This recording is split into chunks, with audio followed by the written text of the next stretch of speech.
Greetings! It's Monday, which can only mean one thing. It means I forgot to turn this light out. What difference does it? Yes, Monday. Welcome. It's Monday Cruiser Chronicles with me, Bob Fossilflup, and my co-host, Cranky Chicankwa Claphaps, who is invisible, as you can see, and Stony. So yes, welcome. I hope everyone's had a lovely week from the previous Monday. Can't remember what we discussed last Monday. I can't even remember what I'm supposed to be discussing tonight. I can remember one of them. I can remember two of them.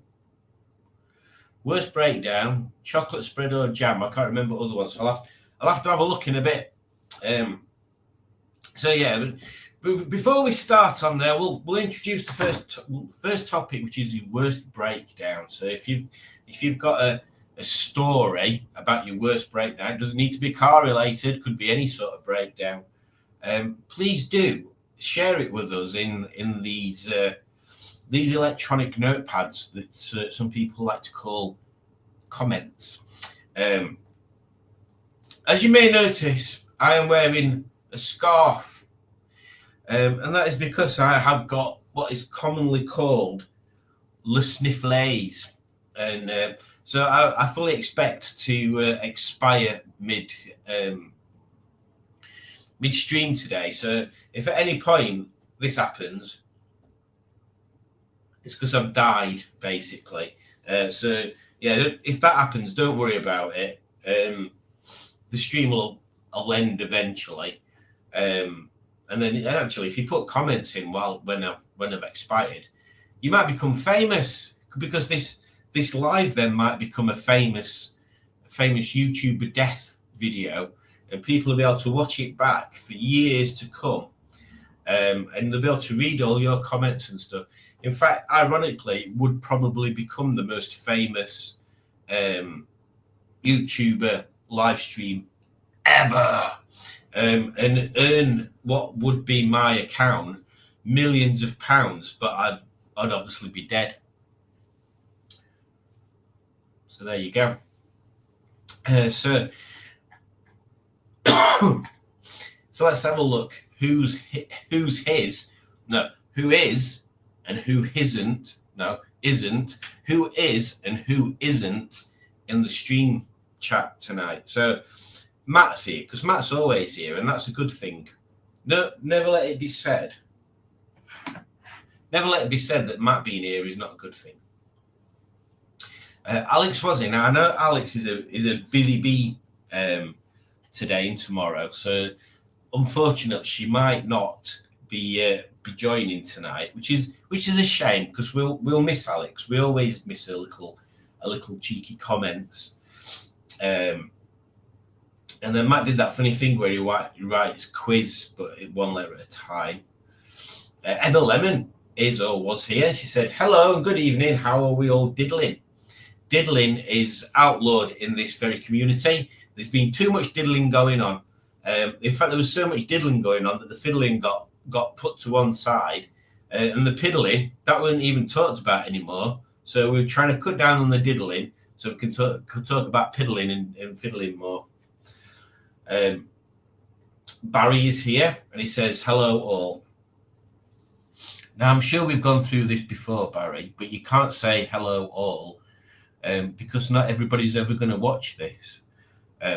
Unless, as I say earlier, I expire partway through, in which case it'll become the most famous YouTube video ever. Oh, pardon me.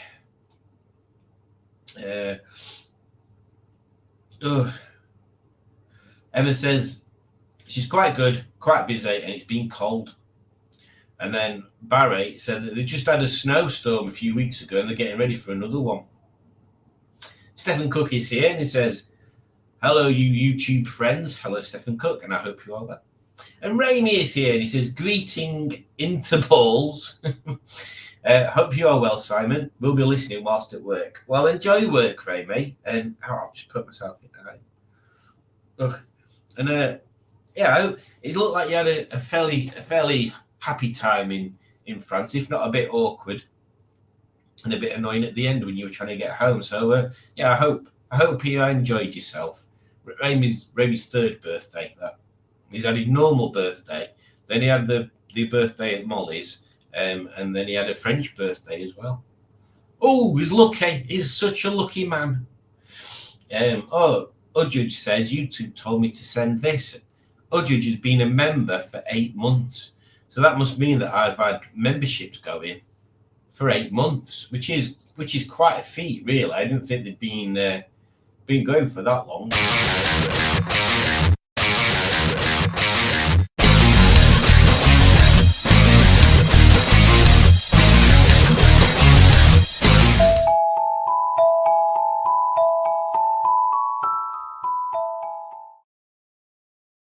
It does also mean that if the memberships have been going for 8 months, I really should do another membership trailer, rather than just keep using that one.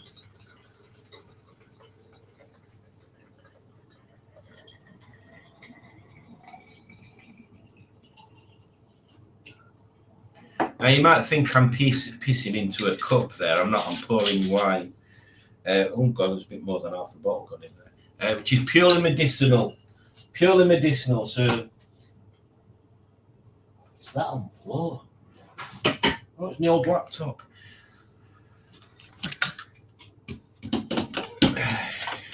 So bear with me 2 seconds. Becky is here. She says, hello. Hope we are all well this chilly evening. Yes, fine and dandy, thank you, Becky. And I hope you and Glyn are doing Fandabby Dozy as well. Well, hello there, says Rob. Hello there, says Simon to Rob. Good evening, says Simone. Good evening, Simone. Hope you're doing well. And yeah, I hope you've had a nice weekend. I know you were volunteering. Because our Simone, she does volunteering where she does Meals on Wheels. She takes meals out to people because she's a good egg. She's an all-round good egg. Dick Dastardly's here and he says, well, hello there, in a Rob sort of way. So yes, there you go. Emma Lemon says, hey, Simone and everyone else. Oh, you can't say everybody else, Emma, because as I've said before on this stream, there's only a finite number of people that will actually watch it. So anytime anybody says hello everybody or hello all or anything like that, excuse me, you're putting a lot of pressure on me, the host, to be able to push out the greeting to people that are watching or not watching, who are on Earth, who are not on Earth, who are somewhere else in the universe, maybe a different universe, maybe there's parallel universes. You're encompassing everybody. And actually, you're saying everybody, so that's not just people, that's all sorts. It could be anything. But I'll let you off this once, mainly because you've got a Santa hat on. Matt's still with his mum at the moment, but he'll be walking home soon. Okay, I'm going to say it'd be tiring if you were, yeah. Here I have plants called Simon and Simone. Oh, well, that's good. You'll have to tell us about those plants, Emma. I had an Instagram friend who said that all pigeons were called Simon. I tried to get her to change that, but no, every time she posted an Instagram picture that had got a pigeon in it, no, seagull, sorry, not pigeon, a seagull in it, it was Simon. There we go.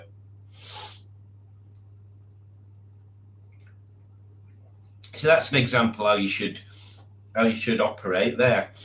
Barry says, hi, Simone, hi, Rob. So he's specifying there's two people.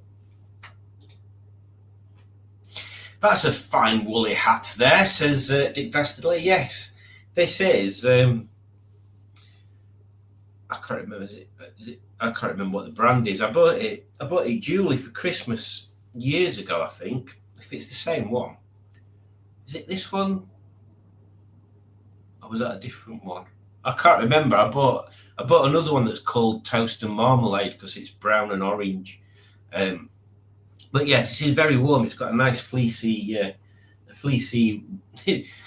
Oh, it's got such a fleecy rim. Oh, it's so soft. More from the Smashing Pistons merch store. Unfortunately, not. If I could knit, I would knit hats. That'd be quite cool.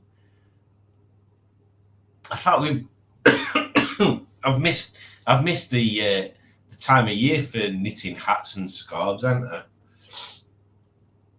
Oh, Stephen Cooks joined in with the conversation. So the worst breakdown was one on the M1 just north of junction 36, where my engine decided to slip its timing and kill the engine.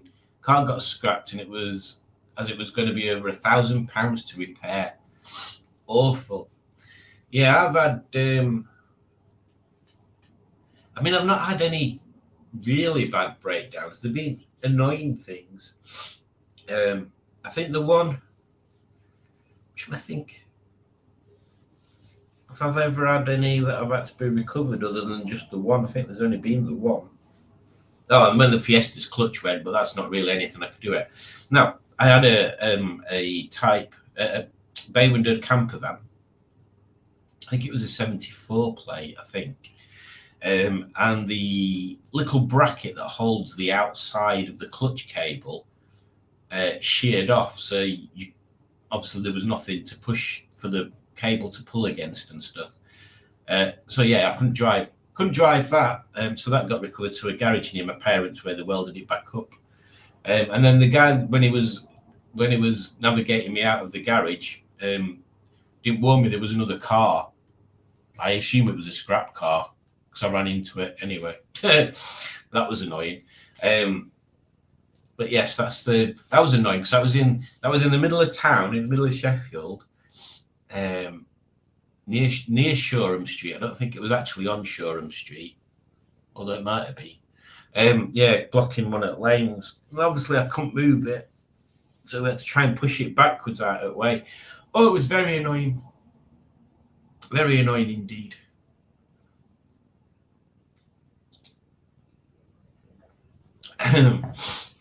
Matt being here is not a good thing. It's a great thing. It is a great thing. And Matt's always a great thing, whether he's here or not. Oh, Becky asks, is anyone coming to Longbridge on Sunday? Oh shit, it's Sunday, isn't it? Oh. I was supposed to be going, but Gen Z's decided that she don't want to start again. So I need to buy some parts and fit them. I thought we'd figured out what it were, but maybe we haven't. So I'm going for a throttle position sensor because she was holding revs the other day. So maybe that was a foreboding sign. Simone said, I had a breakdown in Tesco working night shift. My granddad had died and I was not allowed time off. I lost it one night and ended up launching Campbell's tomato soup tins into the shelving. I'm not surprised. They should be able to have time off for stuff like that. That's awful, Simone. And Simone has picked up on what I was trying to do there, which was open it up to not just car breakdowns, but also mental breakdowns.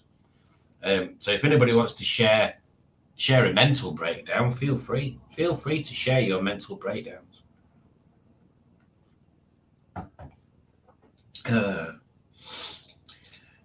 Oops.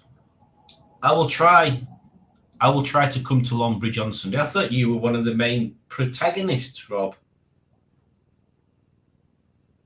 Oh yeah, no MG Rover car for me. Yeah, because Rob finds himself in the unique position where he owns 1, 2, 3, 4.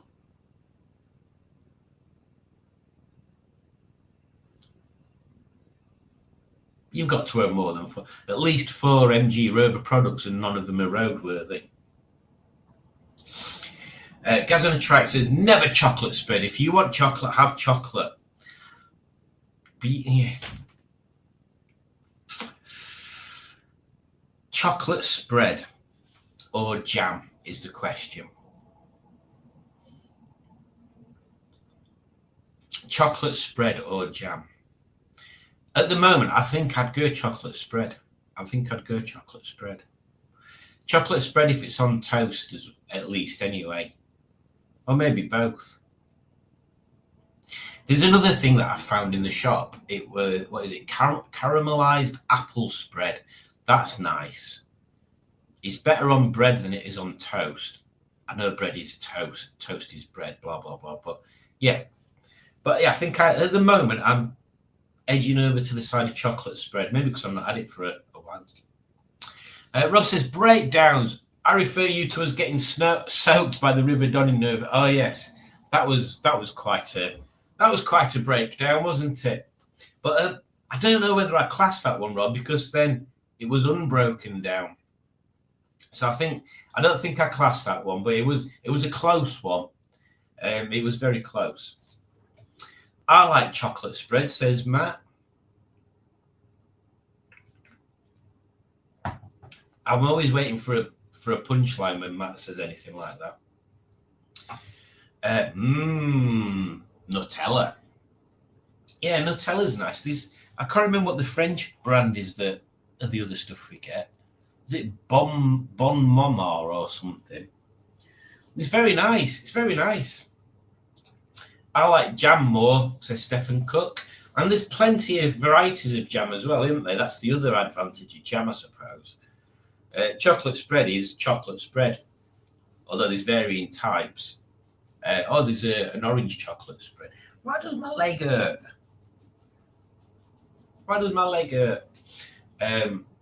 But yeah, there are very, very many varieties of jam. I think my favourite jam is cherry jam. Cherry jam for me. I think that was one of the adverts, wasn't it? It wasn't one of the adverts. Hi everyone, by the way. Simone, we have been through this. You cannot say hello to everyone because everyone is not watching the live stream. In fact, there's one person less now I started singing than there were before.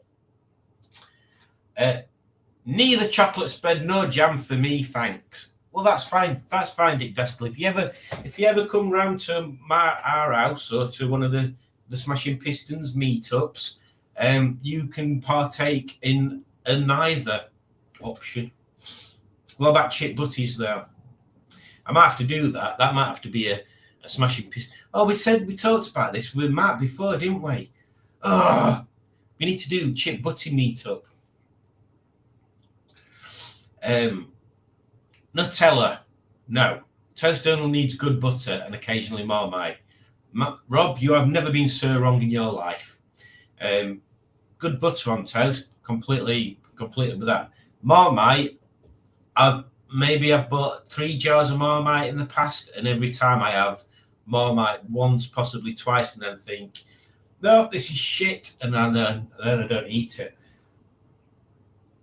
And then a few years later, I think, oh, why have I not bought any Marmite for ages? And the cycle repeats itself. So yes to Nutella, Rob.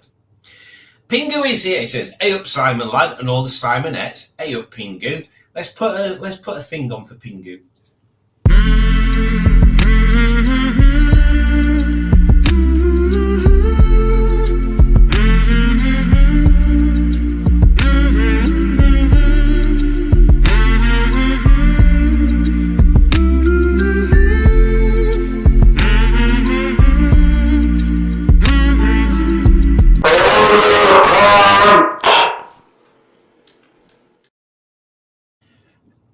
Elephant.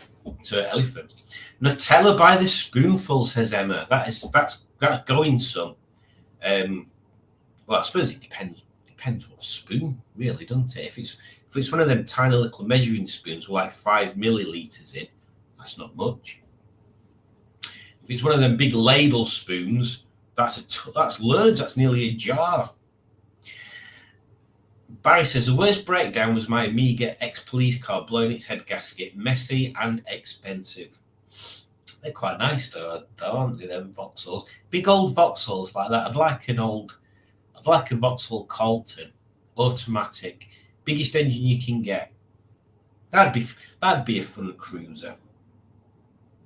Not as much fun as the cruiser I'm currently currently the custodian of, though, which you might have seen in the thumbnail.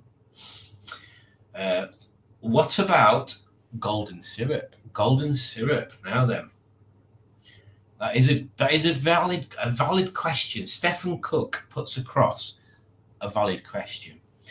What about golden syrup?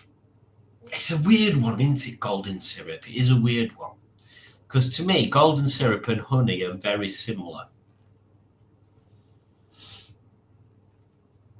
I mean, there's nothing wrong with golden syrup.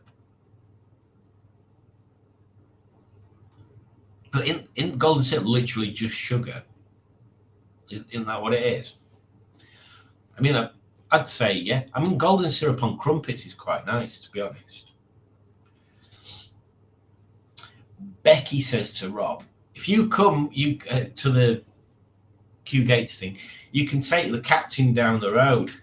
And that's not innuendo. She's not offering, she's not pimping out someone for Rob.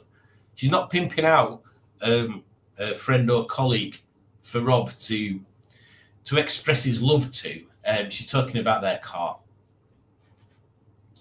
Well, the plants are Monstera. So it was Si Monstera. And then I got another, and I couldn't call it Simon again. So I just added E at the end because I'm lazy like that. They're huge boogers. Si Monstera. Oh, I mean, being called, named after, having a plant named after you is quite cool. Obviously, it's not named after me. Ugh. Becky says, hi, Barry. I don't know whether he is. He's not mentioned anything. Oh, best takeaway. Yes. So the third topic, we've already kind of blattered onto him, haven't we? Is best takeaway. So what's your favourite choice of takeaway? And what day do you have your takeaway on? And do you always have it from the same place? And if you do you go and fetch it, or do you have it delivered? And this is a question, because this seems to be a thing that I thought was normal, but then maybe it's not normal, and maybe it's just I thought it was normal, but it's not. So if you're having, let's specifically say Chinese, because that seems to be the easiest one to do. If you're having a Chinese takeaway, and say there's more than one of you, because if there's one of you, it doesn't work, this situation, which will become apparent when I get into actually talking about it, and not just talking about the fact that I'm going to be talking about it, but once I actually do start talking about the situation that I'm about to talk about, it'll become obvious why it wouldn't work in a solo situation. And I don't mean a Han Solo situation from Star Wars. I mean when you're on your own, a solo person situation.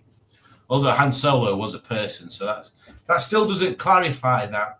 But moving on from that, when you order a Chinese takeaway for 2 or more people, I thought the normal thing to do, and you can tell me in the comments when I actually get around to asking you what it is you all shared stuff. So, like, if there's 4 of you, that might be 3 or 4 different mains, 3 or 4 sides. So, like, there might be rice and noodles or chips or prawn toast or whatever, and you all just add a bit of each thing, just so you've got a variety. Now, I thought that was the normal way of doing it. To me, that makes sense. Yeah, that makes sense. But my parents, if we ever have Chinese takeaway with my parents, my dad always has sweet and sour prawns, and my mum always has chicken and mushroom. And that's what they have. They don't swap or share or try different things. That's their main bit, and that's it. Whereas to me, it's better if you just get blah blah blah, and then you just take what you want. A bit like a mini Chinese buffet. I thought that was the normal thing.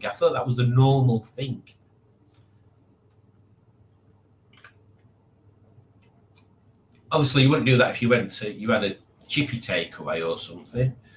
That'd be stupid.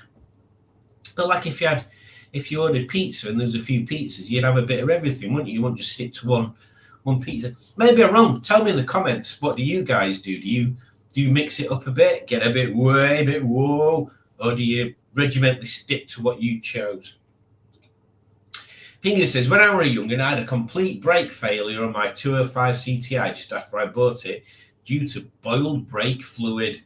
You can't trust them CTIs, Pingu. If only Dave was here, he'd tell you. And Mark is here, and he says, good evening all here. And that is, again, another perfect example of the correct way to address people. Good evening all here. Exactly. Nobody else, just here. Simone says jam, and that's it. She offers no explanation, no other details regarding her choice. She just says jam. And that's what we like about Simone. She's direct and to the point. Except when she's undirect and not to the point, and then she's direct and to the point of being undirect and not to the point. Marmite and Cheese, says Pingu. Yes, what a fantastic folk band they were. Marmite and Cheese. Such classic hits as Where's Me Spade Gone, Missus? Hey Vicar, You're Grooving Like a Popper. And I Met My Gal Down at the Swingers Club. And then in brackets, swinging, swing my pants. Yeah, Marmite and Cheese, what a band. Bon Maman, chocolate spread because it's free from palm oil and is super good. Too good, that's why I haven't bought it for a while. Oh yes, there's Udrich has a big thing about palm oil, which is good because palm oil is not particularly good for you from memory. But also what it's not good for is monkeys. Because apparently they get rid of rainforests to grow palms to get palm oil out of. So the monkeys have less trees to live in. So anything that's good for monkeys is good for us, and anything that's bad for monkeys is very naughty indeed. So remember that. And then Udja offers her most stern and direct opinion on foodstuffs that I've ever seen her say for possibly not forever, but for quite a while, to be honest. Marmite can sod off. I mean, I never knew she had such language in her head. It's terrible. Someone had their brake fail, or so I heard, coming down Springwood Road and went through the fence and at the bottom of Hollowgate and into the brook. Bloody hell, yeah, that's quite a if it's the one I'm thinking of, that's like one from High Greenish, isn't it, I think? And the brook's at the bottom. Oh dear, that's not good. What about chocolate jam? Says Dick Dastardly. Yeah, chocolate jam will work. Or as some people call it, chocolate spread. Yeah. Nutella on brioche and jam on toast. Me and Udjudge had this brioche discussion the other day. Oh, boy, did we laugh! I thought my pants would never dry. She just asked me innocently, should I order some brioche in shopping? And I said, I'm not really fussed, to be honest. And she said, well, we've got them burgers. And I'm like, I don't really like brioche buns. And she was like, well, I thought you did like them. That's why we kept buying them. And I was like, well, I thought you liked them. And that's why we kept buying them. Because I don't like them. They're too sweet. As in, the taste of them is too sweet. It's not too sweet. Yeah, so it ended up that we both thought each other liked brioche buns, and that's why we were buying them.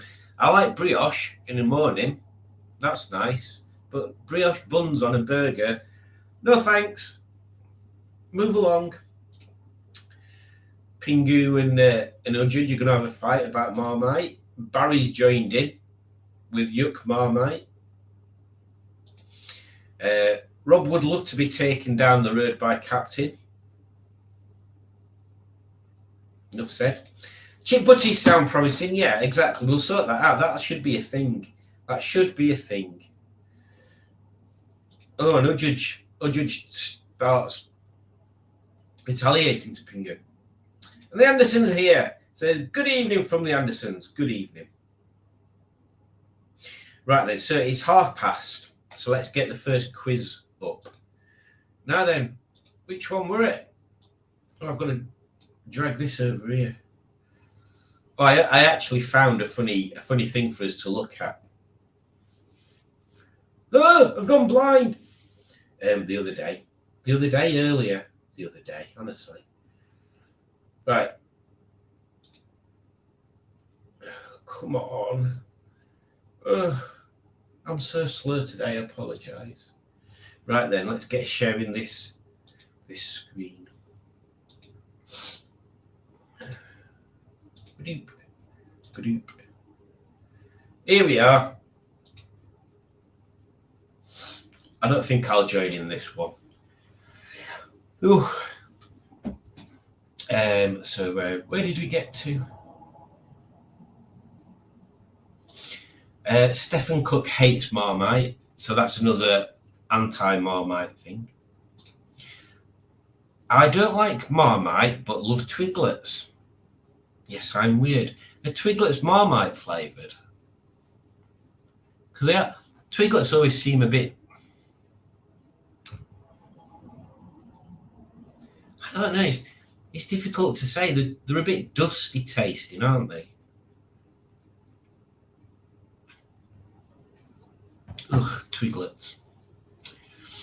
The best takeaway is in a halloumi wrap and chips. Now, Judge makes a good point, but I disagree. Because I believe, and you can tell me if I'm right or wrong on this, Judge. I believe my halloumi wraps in chips that we make at home are far better than the ones we get from that place we normally order them from. Tell me if you disagree, but I don't. I think mine are far better. Just the thought of Twiglets makes my mouth water, and I don't even like Twiglets. It's because your brain there, Emery, is thinking, twigs? Oh, I'm going to need a moist mouth if I'm going to eat twigs. And why would you name a snack after twigs anyway? Although I suppose we have sticks, don't we? Them little potato sticks. Still, weird. Twiglets. Who thought of them? Let's have some tiny little coloured sticks covered in brown,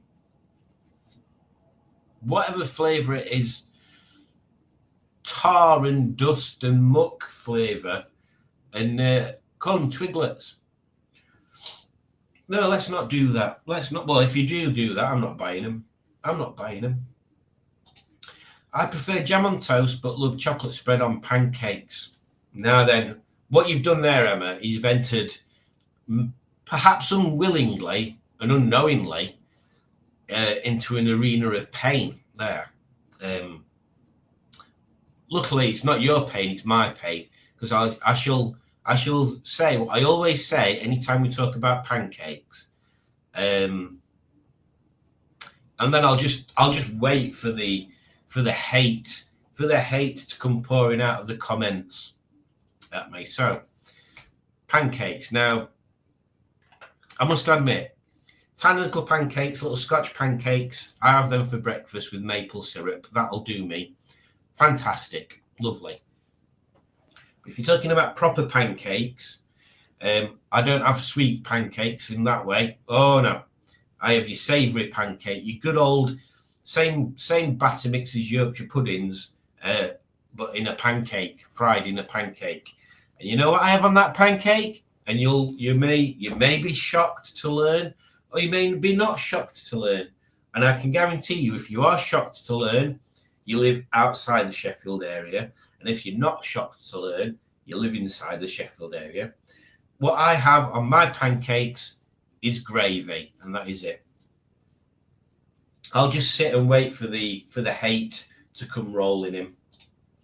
Not getting involved with the best takeaway as I deliver for one, says Stephen Cook. You can get involved, Stephen. You can advertise it if you want. Best takeaway. Well, all of them really. Although I haven't actually had one for years, so they're all for years. They're also flipping expensive. Oh, it actually didn't even say that. It says flippy pin expensive. Flippy pin expensive. I mean, they are kind of flippy pin expensive, aren't they? Again, that's another advantage of the sharing things, because you get a mix and it doesn't cost you as much. My favourite takeaway was from Pete C. Always concentrate on one job at a time. Very good advice. Very well done, Simone. Very well done. Worst breakdown. Maybe I blanked it out or it's dormant and will explode any second. Yeah, maybe. Ivor Howard is here and he says, hello. Hello, Ivor. Hope you are doing well. Topic. A hazelnut in every bite. Now, I'm surprised Matt's not joined in from that one. We'll get down to Emma Lemon's comment and then we'll move on to the quiz. So you've got a few seconds. Hi, Ivor, says Simone. Well, we don't know he is. Everybody sharing all the dishes is what they do in China. Well, there you go. There you go then. That's what it should be like. I think the first time I ever went to a Chinese restaurant, it was one of those tables that's got a rotating turntable in the middle, so you could just move it around and just pick bits of whatever on there. So maybe that's where that comes from.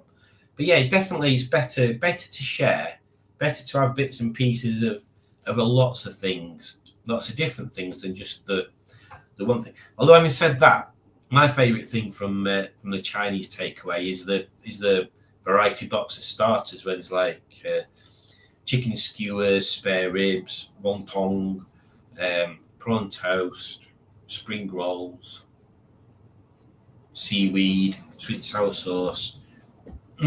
Gorgeous. Emma Lemon has come up with the definitive question that will split the audience. Golden syrup versus golden showers.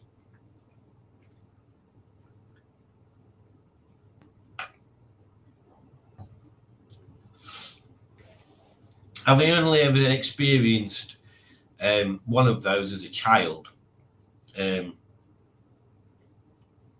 Yeah, it's hard to tell. I had golden syrup the other week and that was fine. Hey! Right, so let's get on with this quiz then. So I'll not forget to read out the names first this time.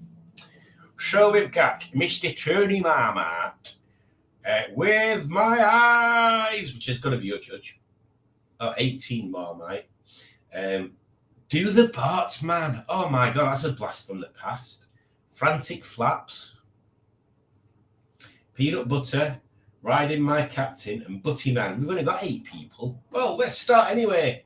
So, on your marks, get set. Bake. No, not bake. Quiz. Yorkshire sayings. So I expect a couple of you at least to get these fantastic sayings right. What is the meaning of the word scram?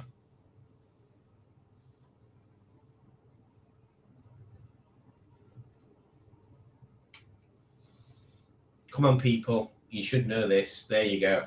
It's food.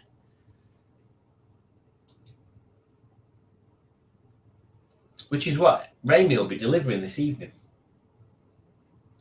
Moving on to question 2. Obviously, I'll do a run through after 10. What is the meaning of e-buy gum? E-buy gum.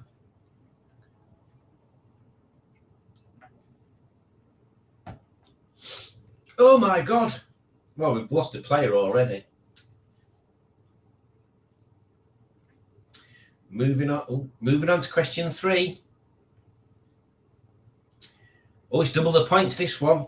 What is the meaning of the word lad? Oh, a burger, a plane, a boy, a school.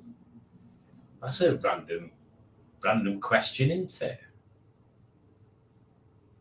Thought that I don't see why that one were double points. That's not even a Yorkshire saying, is it?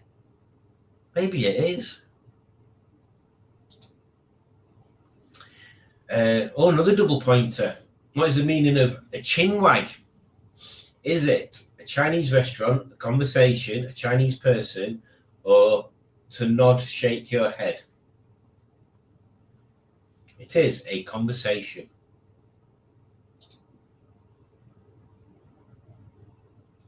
We are now moving swiftly on to question 5. Another double pointer. What's the meaning of the expression, clean your lug oils? Clean your face, clean your teeth, clean your car, clean your ear holes. Clean your ear holes. I mean, that were obvious. It sounds the same, doesn't it? It rhymes. So lug is your ear, and oils is the holes. When a person says "hey up," they want to say hello, look at the sky, goodbye, or thanks. Very fast, that one. Moving on to question 7. I thought people wouldn't take as fast to answer. What's the meaning of the sentence, to put wood in toil? Be interesting to see who gets this right. I thought there'd be a bit more of a split. It is shut that door, as in put the wood of the door in the hole of the doorway. Put wood in toil.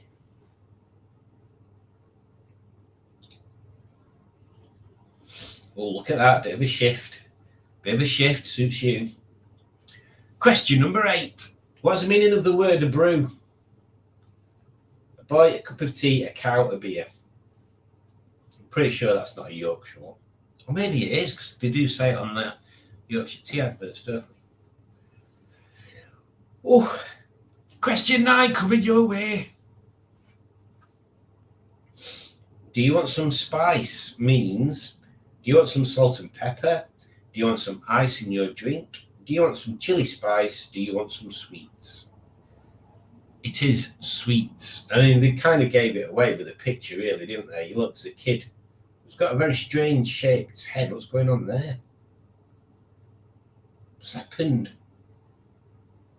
Very bizarre. Looking at some sweets.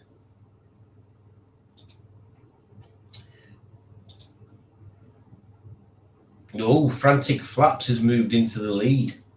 But I'll do a rundown after question 10.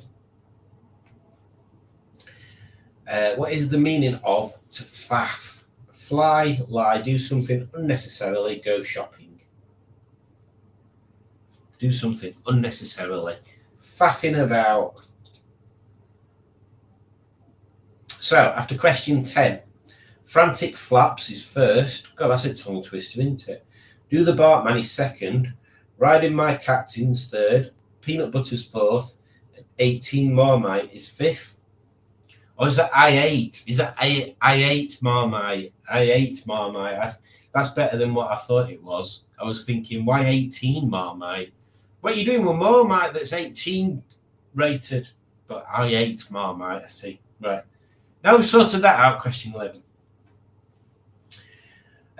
What is a Bobby Dazzler? A sporty person, something or someone that is remarkable or excellent, a compulsive liar, or... You didn't even let me read the answers out before you answered. Question 12 coming in your direction. What is the meaning of the word me said? Mayonnaise, Sunday, myself, mother. Yeah. Why is there a picture of an avocado there? I don't quite understand that. There we go. Oh. Do the Bartman's overtaken Frantic Flaps. What is the meaning of the word chuffed? Tired, strong, happy, full with food. Happy. Not to be confused with chuff. Something else entirely. Double pointer. What is the meaning of a chip butty? Bunch of chips, fish and chips, chip sandwich, bag of chips.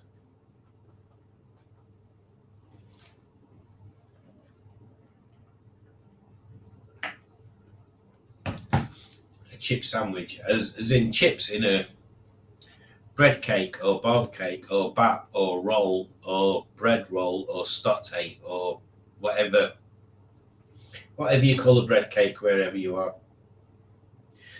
There is a Yorkshire fish cake as well. I don't know whether we'll cover that. I'll tell you about it at the end if it doesn't get covered. What is the meaning of the word out? Anything outside the baker's shop, an animal. Oh, sloth's weird looking. Anything, that's it. Out. Out.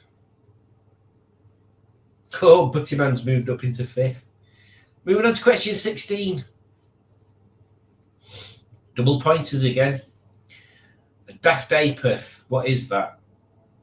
An illness, a stupid person, a hungry person, a pen. A stupid person, a daft apeth.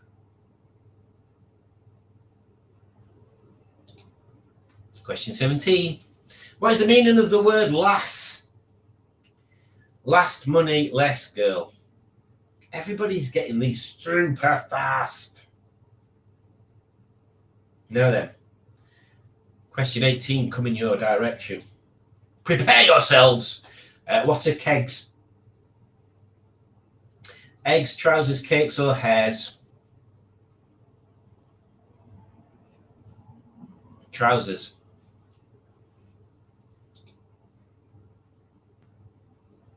Now then, penultimate question coming up.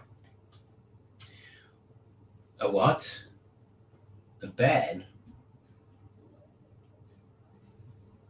Is that a Yorkshire thing? I thought that were a Scottish thing. There you go. I'm sure it's a Scottish thing because you'd say a wee bairn, wouldn't you? Maybe we had it as well.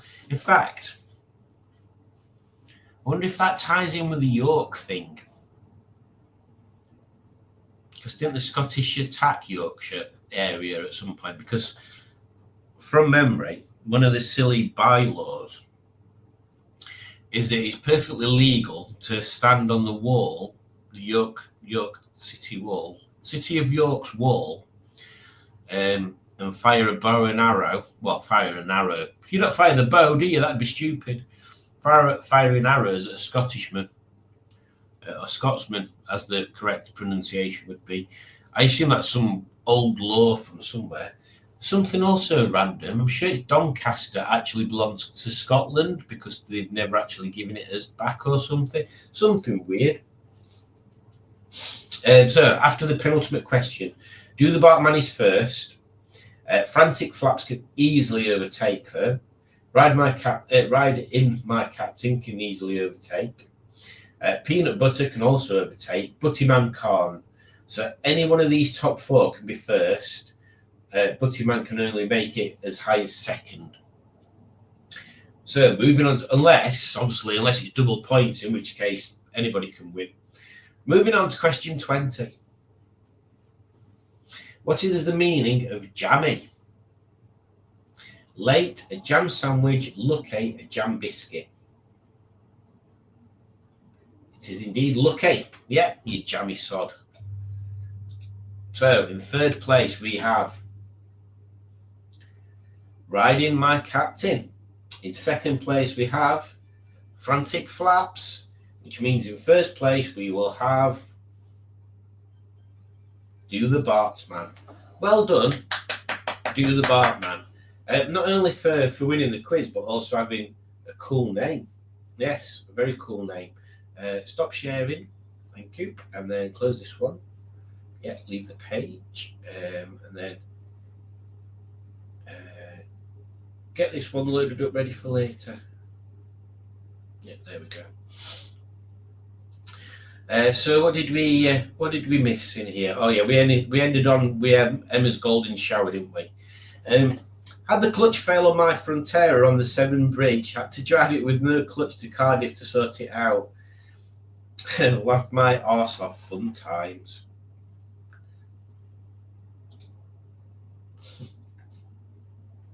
Ollie Palms, soap and water is good.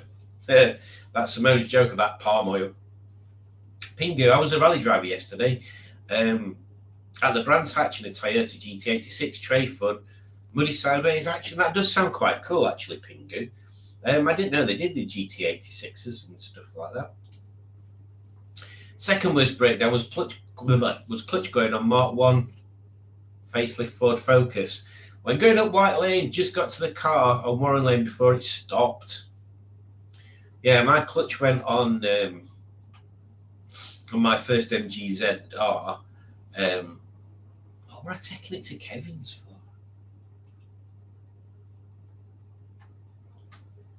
I was taking it to Kevin's for some. I can't remember where the head gasket had gone, so I was taking it up to his house so he could take it to his garage and work on it. But yeah, just as I got near Kevin's, clutch started to slip, so you had to put a new clutch in it as well. Hi Simon, agree with sharing a takeaway, only with Indian takeaway though. Oh, there's a controversy. See, the problem with Indian takeaways, at least in our house, is Julie doesn't like really spicy stuff.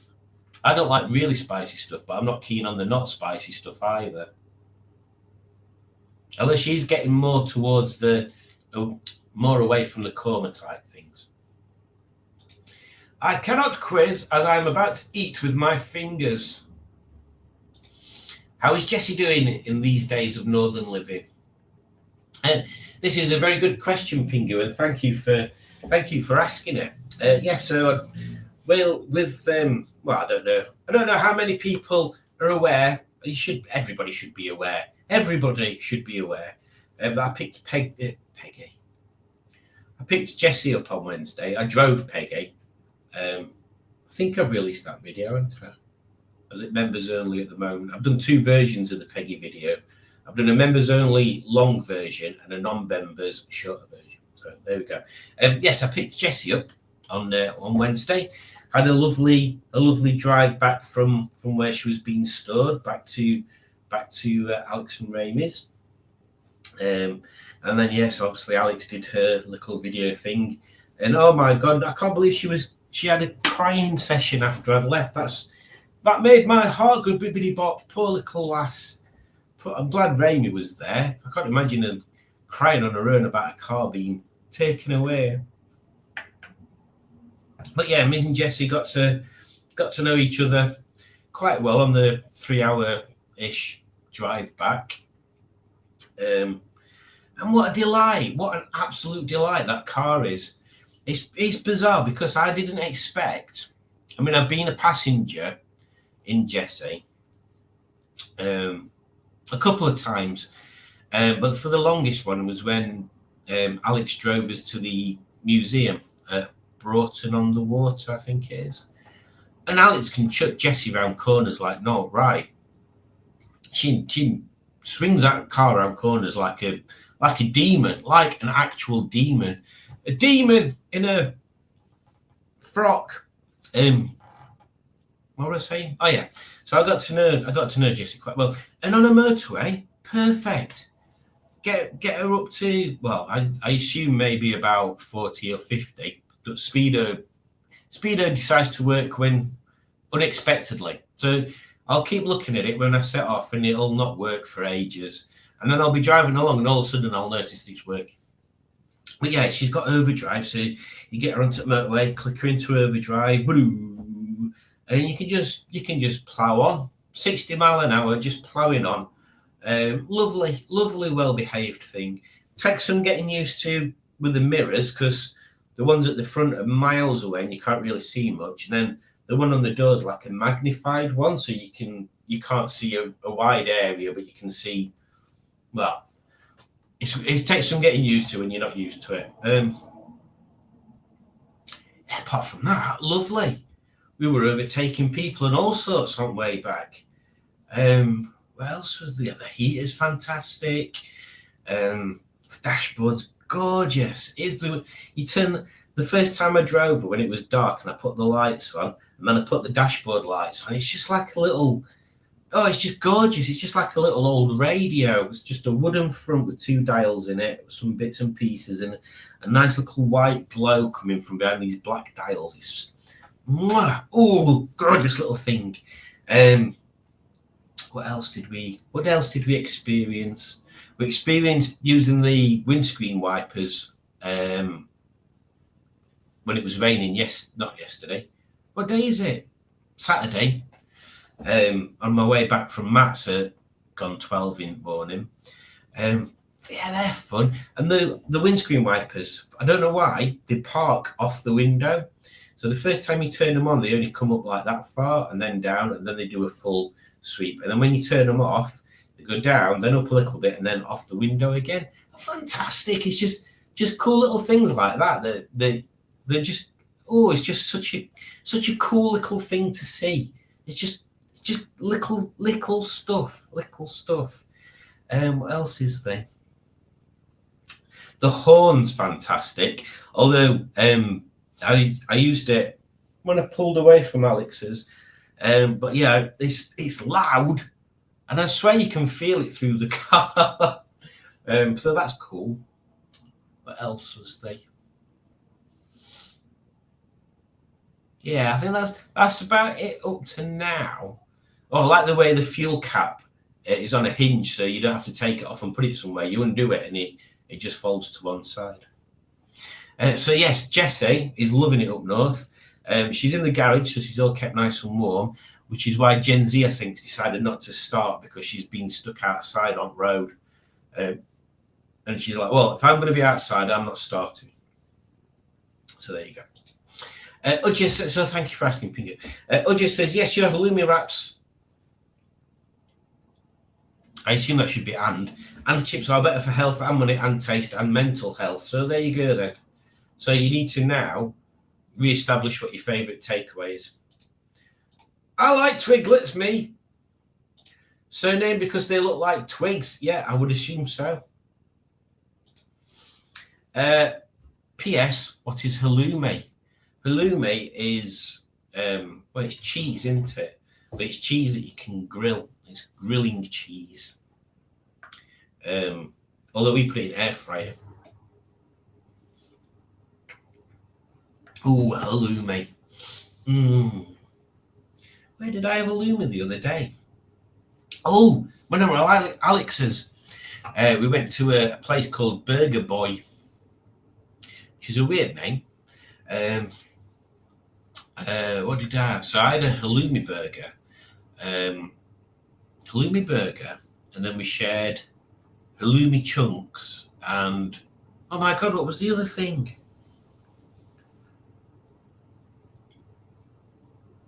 Shit, I can't remember. Can't remember what the other thing were. And Raimi had a double burger, but I wanted Alex to get Raimi this tower burger that were like 4 pates. Can you imagine? It was huge like that. That'd have been amazing. I just wanted to revel in the visual extravaganza of a 4 pate burger, but she only bought him a double. Raimi says, I've had many breakdowns. MG midget throttle cable snapped. I didn't even know you had a midget. And then after that, had the brakes fail while I had my grandma with me, had to use the handbrake. Midgets, honestly. I'd quite like a midget, although they are quite small, aren't they? And thinking about it, I couldn't really do shows if I had a midget. It'd have to be just a fun time car. Because, well, the flag that I've got for a start's annoying. I mean, I could rest it on the seat, I suppose. Yeah, I could. Stop complaining, Simon, you could. But yeah, for brakes are never a good thing to go, are they? Then the MG ZR had spark plugs go whilst at Thorpe Park. Yes, ZR. Maybe we need to approach Raimi for a history of cars, because he's had way more than I expected. He's only about 12, Raimi, you know. He's not very old. He's just had his 13th birthday, actually. Or his 60th. 60th, weren't it? Halloumi is heaven, Pingu. Squeaky cheese. Dry fry in a pan and nom nom nom. Oh, the air fryer, I think that's pretty much the same.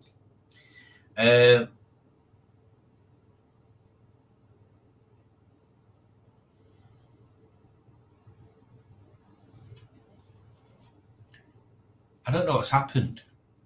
I really don't know what's happened. He appears Udjudge has made some sort of joke, some sort of humour attempt that incorporates, well, chemistry. And I didn't expect that. I literally did not expect Udjudge to make a chemistry joke. It's very strange. But we are still on Earth, aren't we? Anyway, my wood had a bad breakdown when I burnt it, said Udjudge. It broke into carbon dioxide and water.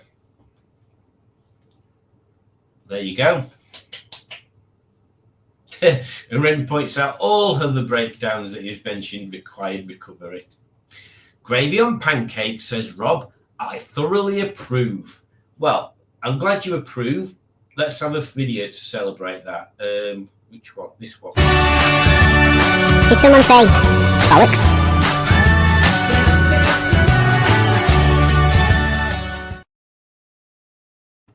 There you go, sweary mouse. Gravy on pancakes.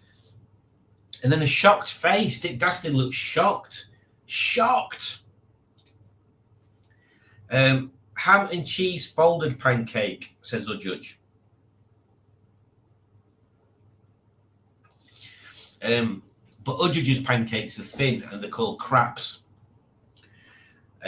I'm more of an orange or lemon juice on pancakes myself. I mean, everybody to their own. Not everybody can be right. Emma Lemon, surprisingly, lemon and sugar is her favourite pancake topping. Ooh, isn't it pancake day soon? You'd think it would be, wouldn't you? But it's in March. Let me find out when it is. I'm sure it's like the 3rd of March. Tuesday, the 4th of March. There you go. Why is it in March? I thought it were always February. Strange. Nice. Says Dick Dastardly. Golden syrup shower. Golden showers, wouldn't that be more Alex's area? It very well could be. It very well could be. Let's find out. Do you find yourself in the shower, but also needing the loo? Just do it. Let go. Pee. You can just wash it away.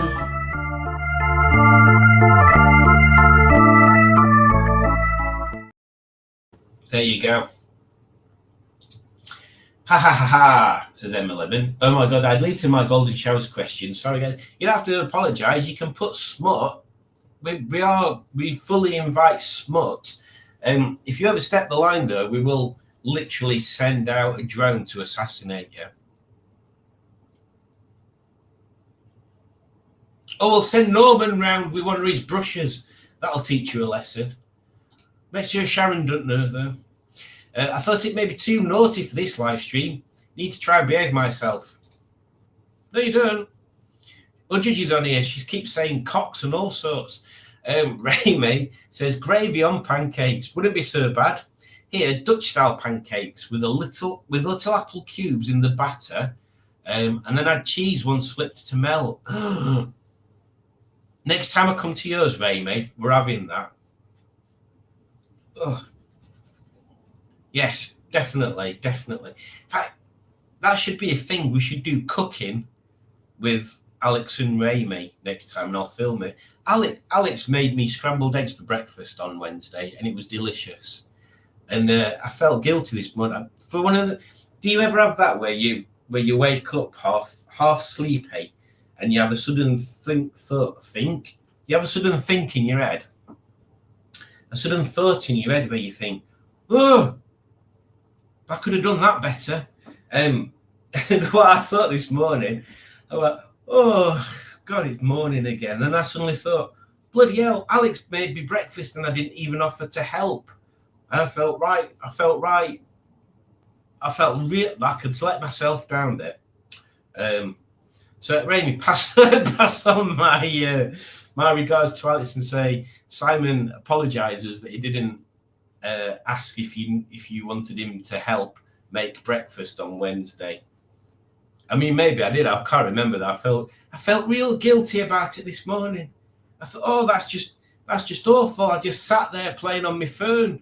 It's like I was expected to be waited on hand or foot. Something came up. No quiz, but I'll listen. No problem, Barry. This quiz is too easy. I wish I'd taken part. You should take part of all of them. What was everybody's first car, says Greg? I'm behind with comments, aren't I? Mine was a Citroen AX and Lucy's was a Toyota Starlet. Oh, Toyota Starlet. I'd rather have that over a Citroen AX. Stickman's got home at last. That's Matt for anybody else. My first car was a Matchbox Dinky Toy. Matchbox Dinky Toy. Matchbox and Dinky the same company? Or are you mixing your brands there, Emma? Wooden toilet, dropping logs maybe. Wooden toilet, what are we talking about? I must have missed one. My old daddy was a northerner, so I know all these expressions. Isn't spice a drug these days? Shouldn't be asking kids if they want some of that. Yeah, ain't spice that like thing that turns people into complete and utter mongs where they do like that? And you see them wandering around like zombies. Christ, people. Smashing Pistons left his American cream soda in my fridge. And that's not a euphemism. No, and you are welcome to drink that at any point, Matt, because I've got more here. I'm always faffing. I should be called Emma Faffing Lemon. I mean, Faffing Lemon sounds... Well, there you go. Oh, Pepsi have just brought out a cream soda flavour. I noticed it in Tesco's today. Now, for those of you who have spoken to me about soft drinks, know my absolute disgust at Pepsi. Ever since they reduced the sugar in their normal Pepsi. So with Coke, you can get full fat Coke, Diet Coke, Coke Zero. That's the variety. And with Pepsi, you used to be able to get full fat Pepsi, Diet Pepsi, Pepsi Max. Right. But Pepsi have done a thing where Pepsi Max and Pepsi and Diet Pepsi or Pepsi Light or whatever it is the same. But the normal Pepsi, they've reduced the sugar in that by half. And it's shit. It tastes shit. The whole reason I don't drink diet drinks is because I don't like the sweetener taste.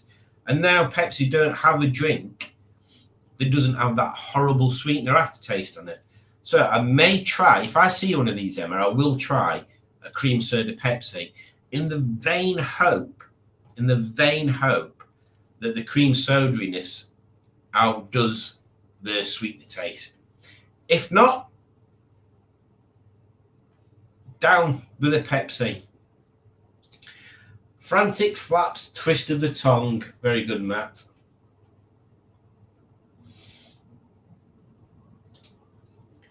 Oh, Greg Anderson says to Emma, haha, I see what you did there. And then Emma says, where? What did I do? Ben would be Middlesbrough area. See, being a mank, we say keks for trousers.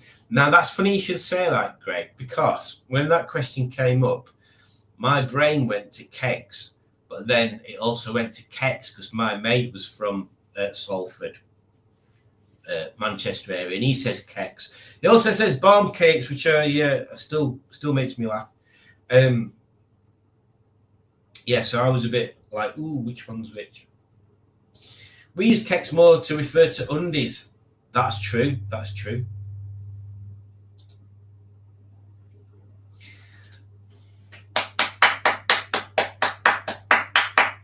I mean, why you'd want to get teenage pants all through the night, Emma, is completely up to you and not for us to question. Fun quiz, that, said the judge. Oh, and Yasmin's here. Greeting, Yasmin. As a Cornish lass, I've not understood any of this. Well, hopefully it enlightens you to move to move forward and maybe experience more. Greg says to Dick, that's where I've been going wrong. And Stephen says 6, and I'm from Sheffield, but Mummy's from London. Well, there you go. Ben is a northeastern expression. Great quiz, 4th. Matt says, my clutch cable snapped. I think he means on his car. So I tied my shoelaces to it to enable me to still use the clutch. Unfortunately, the passenger was stern and kept forgetting he was supposed to change gear.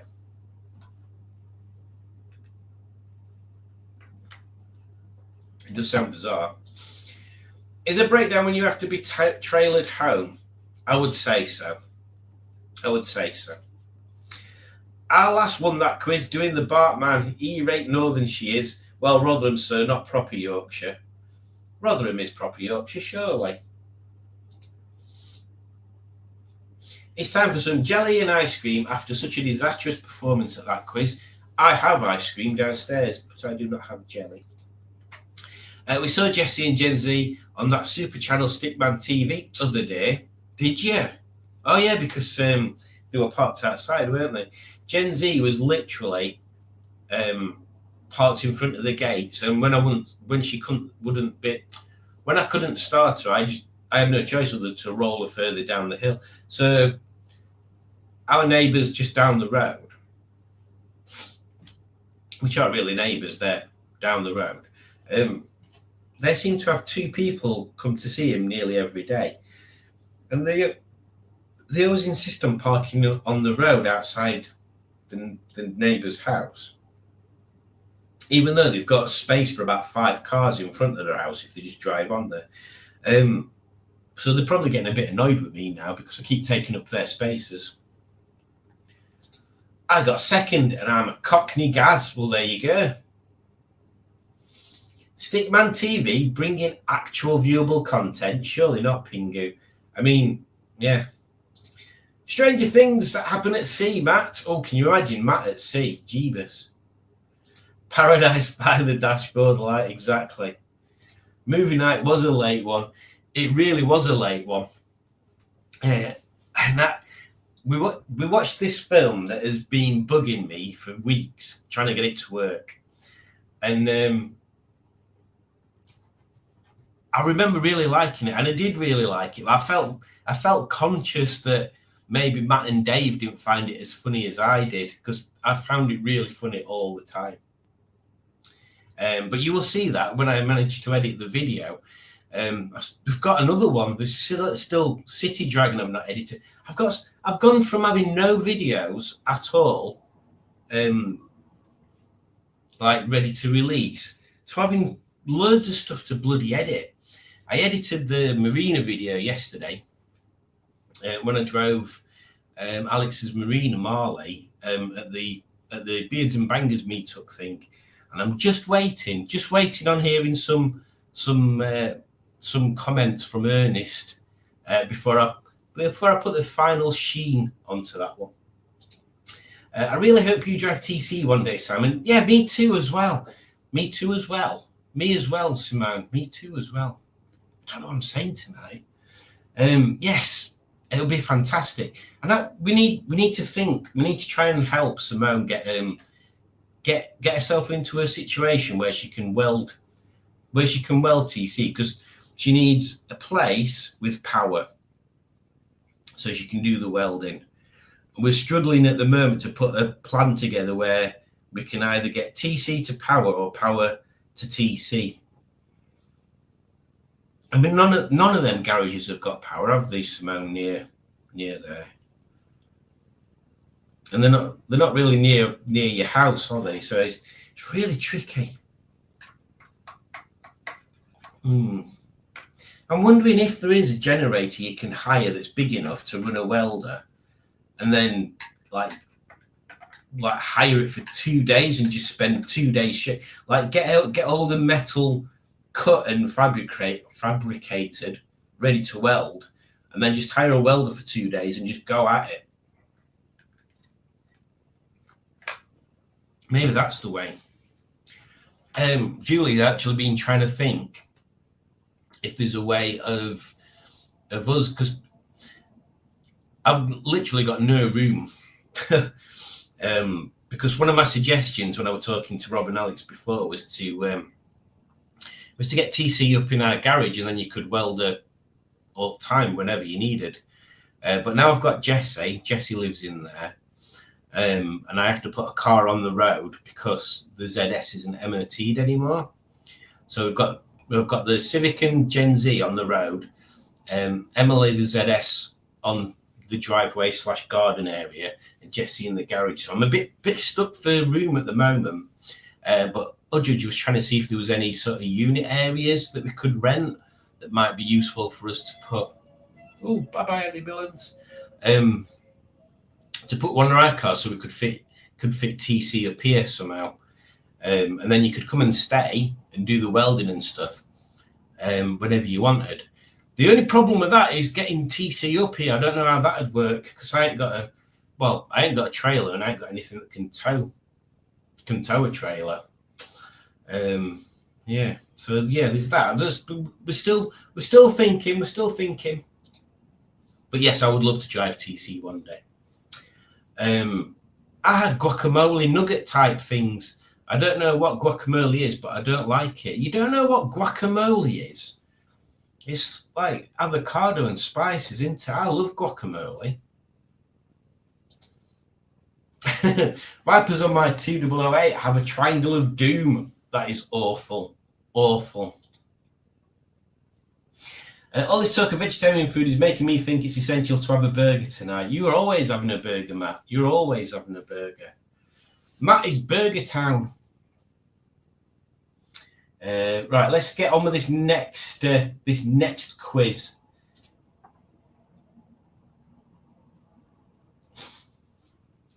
Just see, I'll get to that in a sec. Thank you.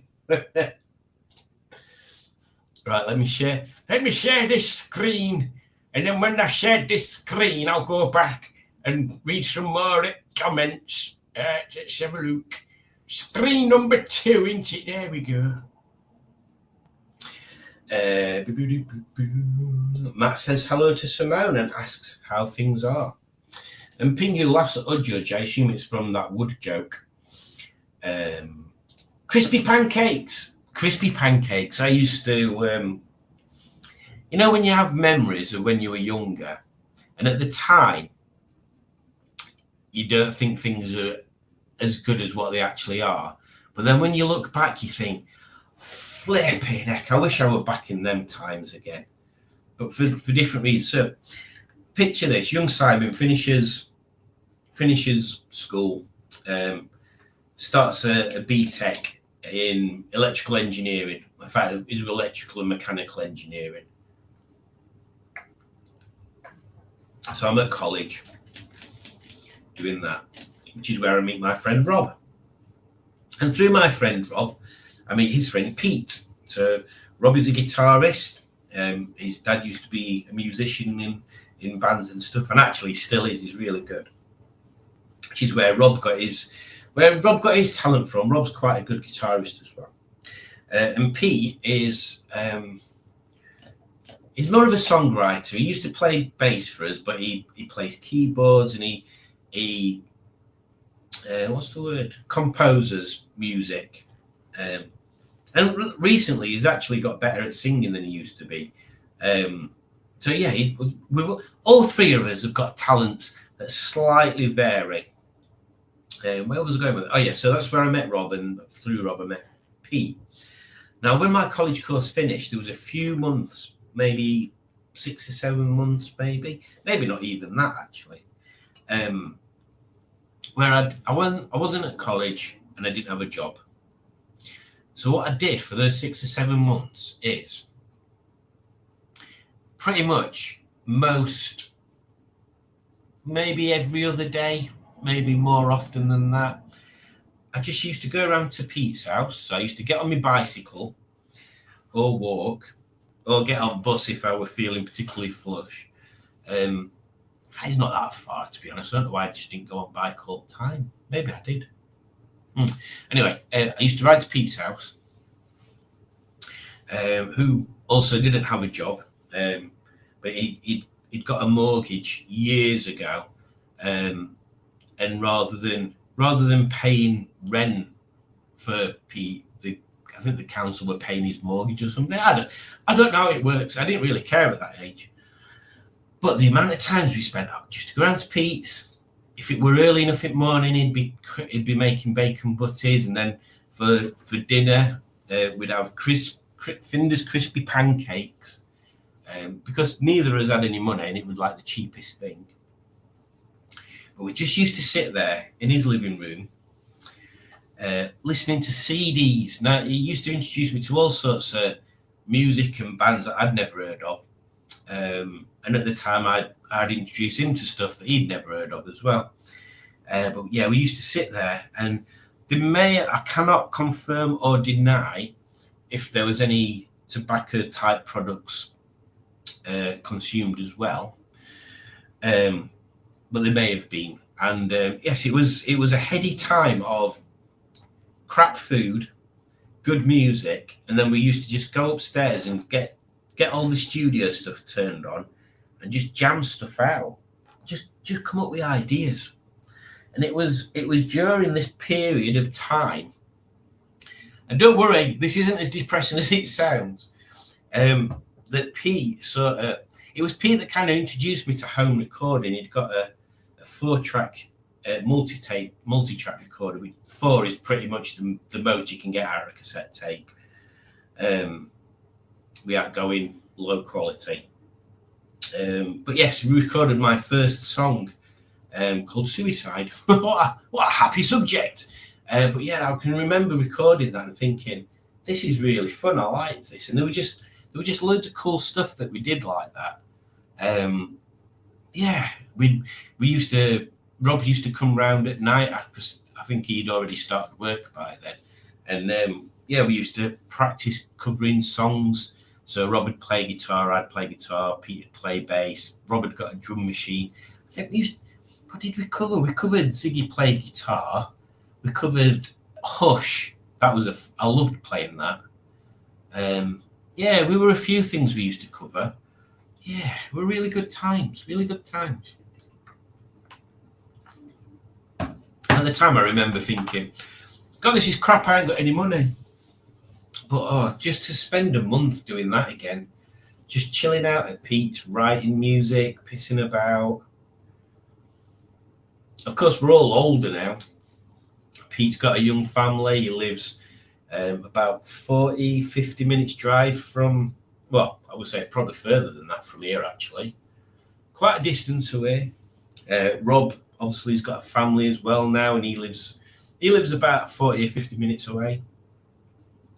We're all spread out in different areas, so we don't really get to hang out as much as we used to, which is a shame. Anyway, that were a prolonged looking back at time, wasn't it? Well, we've got 6 people in. I'll give you another couple of minutes while I just go through some more question thingies. Simon, have you peed in the shower? I have not peed in the shower. I have not, but I have been in the shower, as you probably has, Simone, where the shower pee video was filmed. It's because Easter is later this. Oh, with the Shrove Tuesday. Oh, that's annoying. Is Tony okay? He's been exceptionally quiet this evening. Where is he? I think Tony's still downstairs. This one's Stony. Look, it's Stony. Pingu says Simon loves it when you comment Todd your Emma. Don't forget the Sunday meetup at Longbridge, folks, starting at 10 and heading to the pub for lunch around midday. I need to get Gen Z working. I can't afford to take Jesse. First car was a Wiredge Vauxhall Corsa 1.2 Comfort in City Red, which will now obviously be City Pink. Right then, so let's start this quiz. So we've got Crispy R8. What about Tony? Now then, Eric Little, Save TC and IP Freely. Right then, This is a weird quiz, this one. I don't know whether you're going to enjoy it or not. Early Olympic Games. Now then, test your knowledge of the early Olympic Games. If there was a war between one or more Greek city states during an Olympic year, separate games were held. Those at war would not compete. The Olympics were cancelled. There was a truce until after the games. I reckon green. I think there'll be a truce.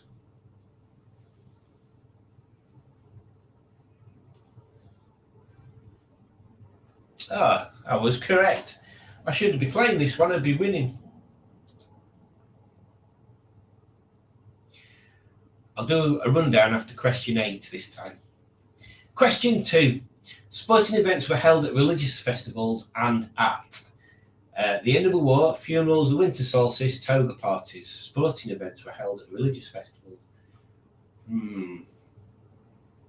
Funerals, okay. How very strange. How very strange indeed. Oh, look at that. IP Freely got that right. Question 3. Olympic winners were awarded yogurt, a seat in the Senate, a gold medal, 100 lambs, a wreath of olive branches. Lambs. It's got to be 100 lambs. A wreath of olive branches. What happened to the lambs then? Moving on to question 4. Olympics athletes who cheated were dismembered, exiled, beheaded, forced to buy statues, enslaved. Forced to buy statues. How does that work? How could you force someone to buy a statue? And why is that a punishment? Weird. Unless they were given statues for competing, and if you cheated, you had to pay for the statue. That'd make sense. Olympic athletes originally wore note thongs, loincloths, nothing. It's got to be nothing. Nothing. I bet you it's nothing. I bet you they were completely starkers. Nothing. Yep. I knew it. I knew it. Mainly because one of Julie's main hobbies is finding historic pictures of nude men. That's the only reason I knew that. Because she's always saying, Simon, will you dress up like an original Olympic athlete at the weekend for me? And I go, oh, I don't know. What costumes do they have? And she said, no, they're just starkers. And then I make sure that I lock the bathroom door. One event in the ancient Olympics was called hoplite racing, where all contestants were full armour and carried weapons, were blindfolded, would hop, and had originally been slaves. Hoplite. Blindfolded, I reckon.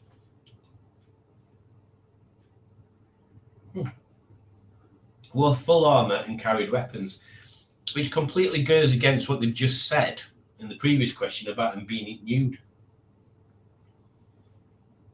Well done, IP Freely. Moving on to question 7.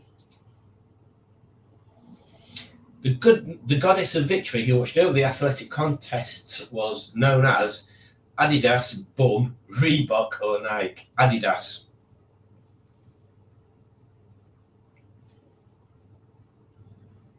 Nike. Oh. There we go. Nobody guessed it. We are now moving on to the question 8. I shall do a run through afterwards. What? Pancratium combined boxing and wrestling. Every maneuver was allowed except biting and gouging eyes, swearing, praying, or choking.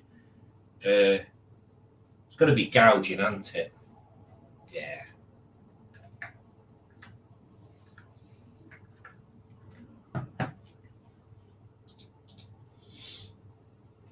Ooh. So, halfway through. What about Tony? He's with him. IP Freely is second. Crispy R8 is third. Eric Little is fourth. And then Now Then Thee is fifth. We are now moving on to question 9. In the ancient Olympics, which of the following was not an event? Public speaking, music, theatre, marathon. Oh, marathon. Yes.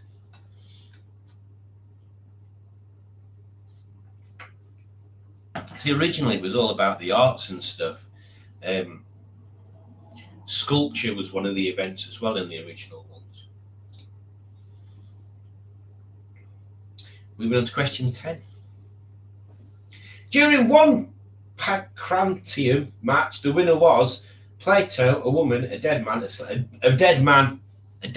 It's got to be a dead man because that'd be too cool. A dead man. Hey, a dead man won. Moving on to question 11. The winner of the chariot races was the horse, trainer of the horse, owner of the horse, the driver. Ooh, I was just going to say that. What you all won? Why would it be the horse? Why would the horse win? How is that useful? Your puddings.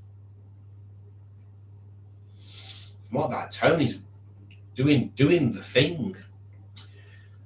We're moving on to question 12 now. Married women were not allowed to participate or attend the games. If she viewed the games, she could be exiled, forced to become a teacher, pushed off a cliff, or be beheaded. Yellow. Well. Pushed off a cliff. I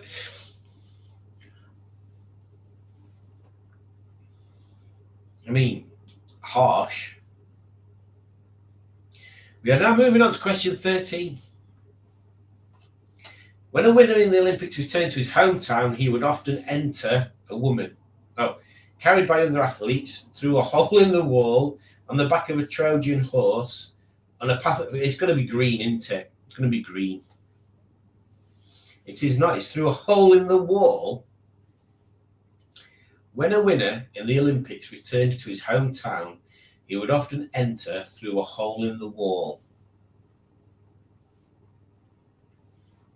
I mean, it's not for us to criticise the doings and traditions of the old folks, the older civilizations. But what the fuck? Through a hole in the wall? What?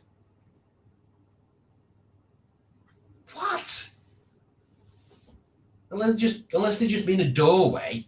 What the hell?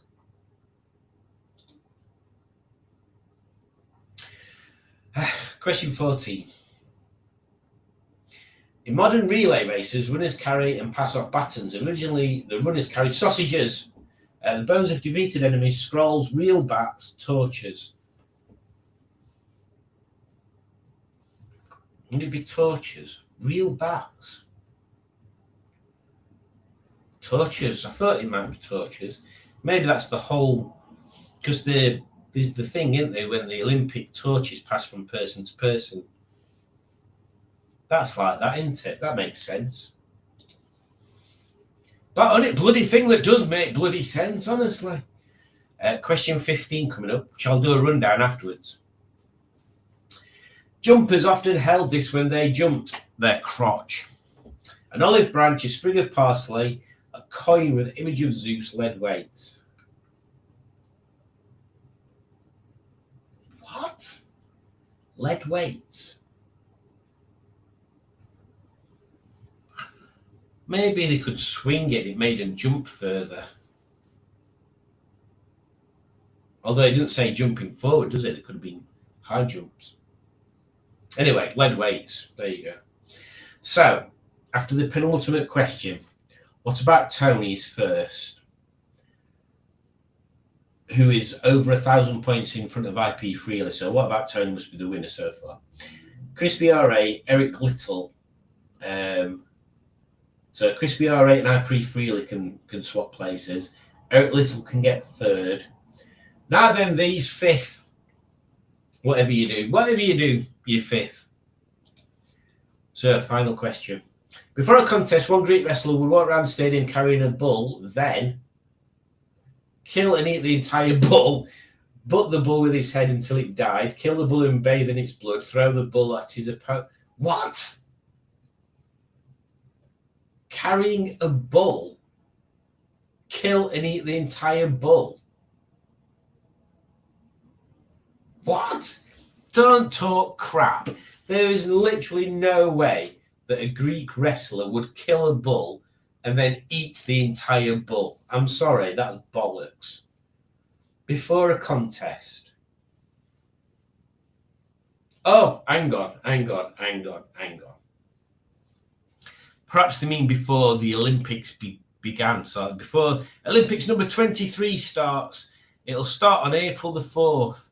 And before that, one of the wrestlers, whichever one he was, fucking showy off face, would go to the stadium where the Olympics were going to take place and parade around it, and then eat the bull in the days going up to the thing. It makes it sound like literally, right, you're on next. All right, then let me just walk around and kill this bull and eat it. So, in third position, we have Crispy R8. In second position, we have IP Freely. And in first place, we have, with the obvious win, is What About Tony? Well, there we go. What a strange culture the Olympics are. Yes. I mean, I knew there were some weird bits in them, but pushing women off the cliff, honestly.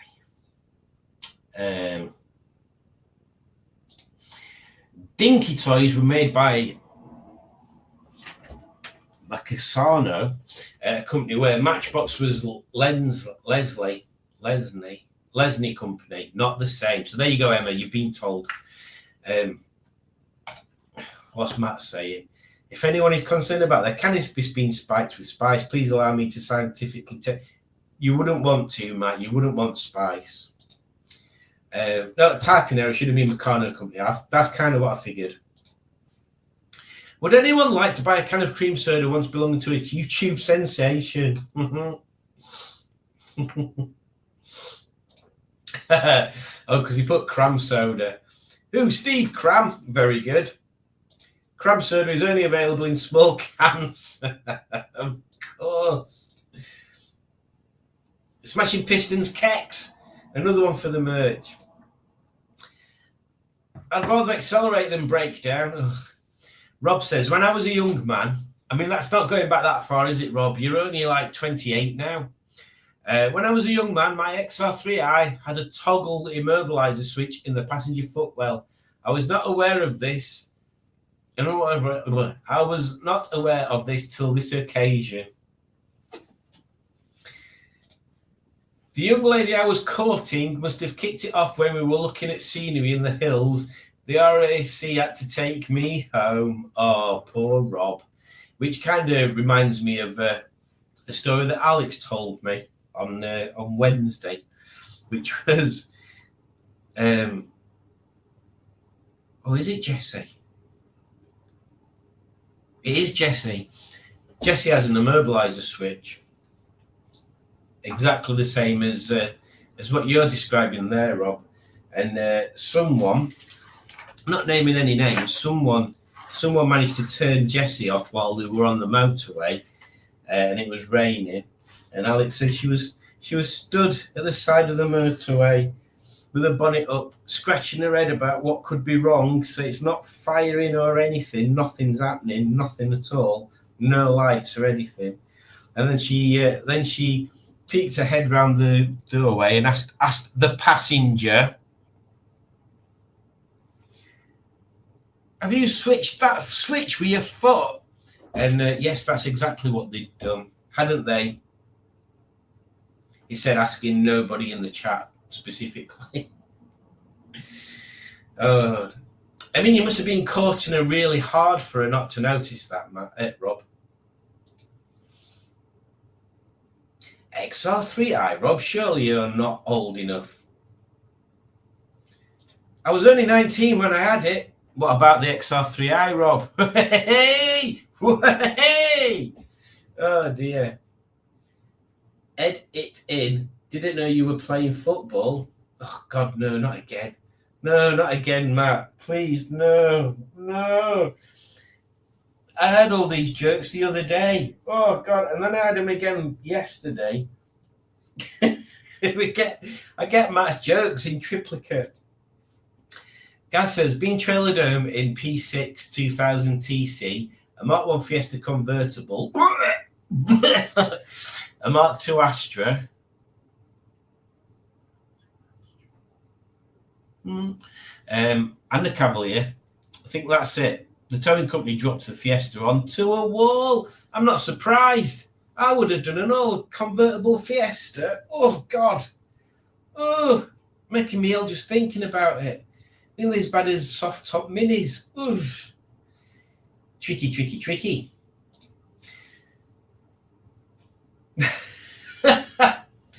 I did put a new gearbox into my Marina on the side of the A1 at Blythe. Fun days. See, that's the sort of thing that earns my respect. Yes, I need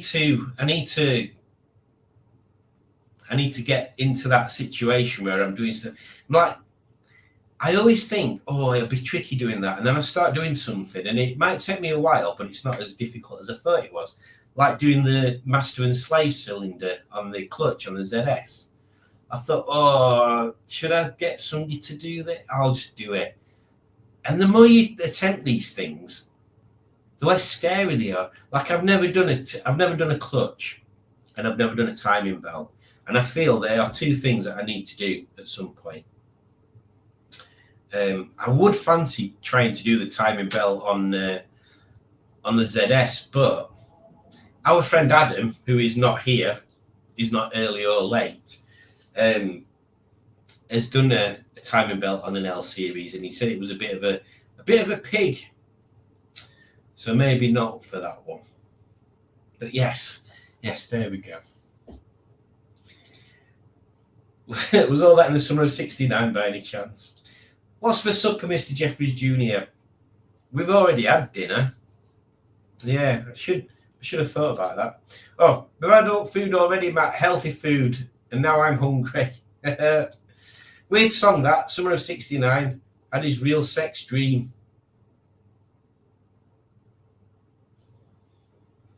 Does anybody know what Matt's on about? Because if they have, put it in the comments.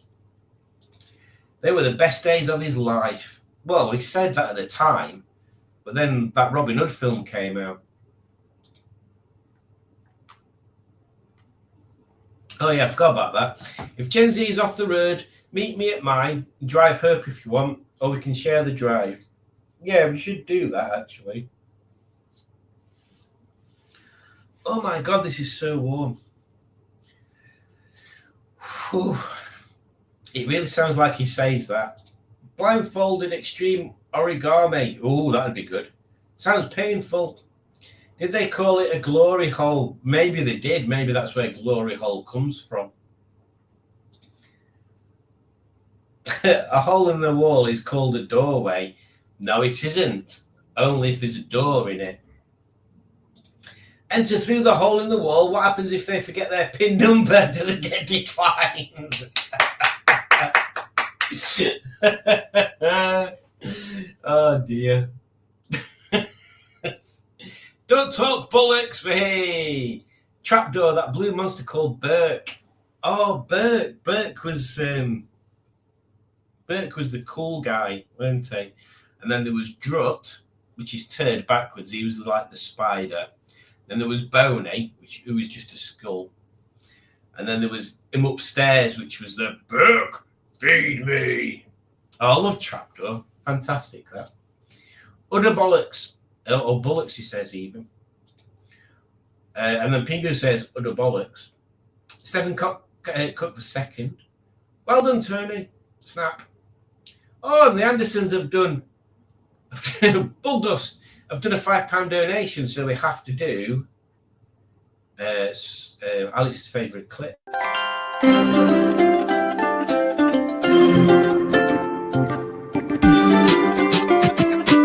Thank you for donating. You're amazing. You're amazing. You're amazing. Thank you for donating. You're amazing. There you go. Thank you for donating. Perhaps it was a very small cliff that they pushed the women off that saw the games. It's a bit weird, isn't it? Other things these people thought were normal, we're talking about in ancient Greece, and we think were mental. What will future people think of what we do now? Exactly. It's hard to think, isn't it? It's hard to imagine the future and what will be considered normal in the future. Because even as we get older, certainly I do anyway, and I know our judge does, we see things in society. Because humans, right, let's rewind a bit. Humans reach maturity in the early to mid 20s. So after that, your mindset's already set. And after that, you stop learning newish things, and you've already got your view of the world is already somewhat decided. So even in a lifetime, you start seeing things that people are doing nowadays that are a bit odd, a bit not normal, a bit, oh, you wouldn't have that in my day, sort of thing. So imagine going forward 500 years, 1,000 years. Imagine all the things that are going to be going on then that you'd be like, what the hell? And imagine them people looking back now going, what? People used to work? What's that all about? They used to actually work. And what's all that stuff? Why are they all living on their own? Why are they not living in one big community? It's far easier. It makes far more sense. Oh, it's all sorts of stuff. Or maybe by that time, we'll have all gone mad and murdered each other. There's always a happy side to look at, isn't there? Back in the day, a mate of mine had one of the first XR3s. I thought it was dreadful, although I didn't tell him so. I think that even then they were just trying to regain the glory days, weren't they? I had a breakdown in 2008 on my Suzuki GS500. The fuel pipe got jammed by the petrol tank. Well, that's no use, is it? Oh, the people. So many people. Oh, Arun's here and he's diagnosed his Triumph issue. My Triumph's petrol pump isn't sucking the fuel. If it's possible, Arun, and I don't know what it is on them, it's not a mechanical one, is it? It's sure it's not. I would upgrade to a solid state electric pump. Oh, it might be air somewhere. I would have thought, though, if there is air somewhere, as long as you're running it for a bit, it'll start pumping. It's not like a diesel one. My CD player in my Rover R8 used to skip, so it needed a tap. One day I was eating McDonald's. What a shock there. Can you imagine Matt eating a McDonald's? Honestly, I don't think I've ever witnessed such a thing. When it happened, so I kicked the center console, the car died. Turns out there was a fuel cut-off switch. Matt. It's getting really annoying. I just want to drive her. I can imagine, Arun. I can imagine. Where are you based, Arun? I can never remember. I assume you're near Oxford or something. Maybe what we need to do is get Alex down there and do like a bit of a community video or something. The fuel cut-off switch was behind the radio. I guess that's in case you're crashing. I think you can get into trouble for putting a gearbox in a marina. I mean, it's technically fly tipping. Well done, well done. 'Twasn't my Fiesta Fly, 'twas my niece's, but Muggins here had recovery. It was good for moving stuff. Had a very high capacity for junk.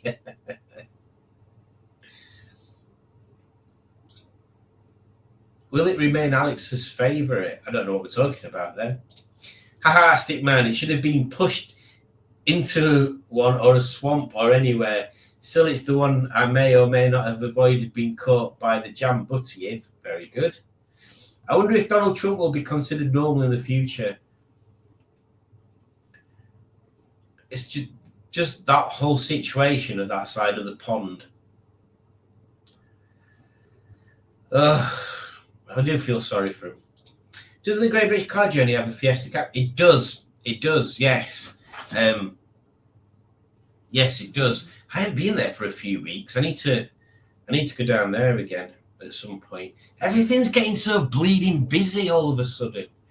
In fact, maybe when Rob comes up, we need to meet him down there.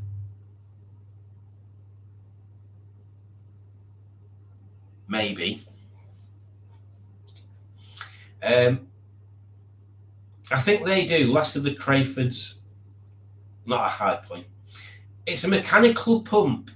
And in that case, I would replace it with an electrical pump, an electronic one, because it's just well, it's easier to start for a start, and more.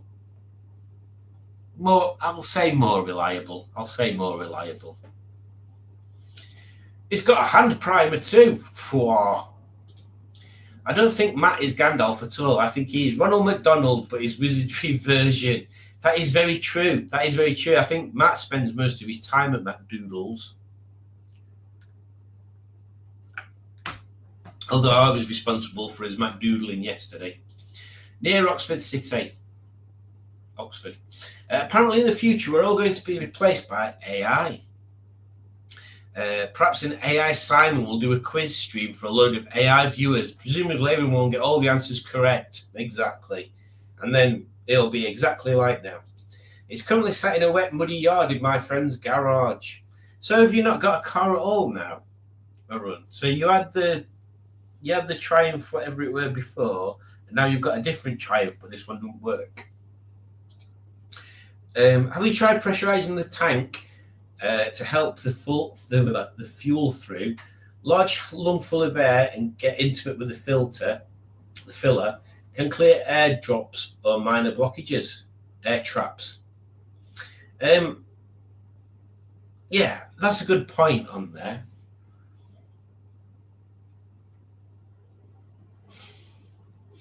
Yeah, I suppose if it has got air in it, I mean, it's so frustrating though, isn't it?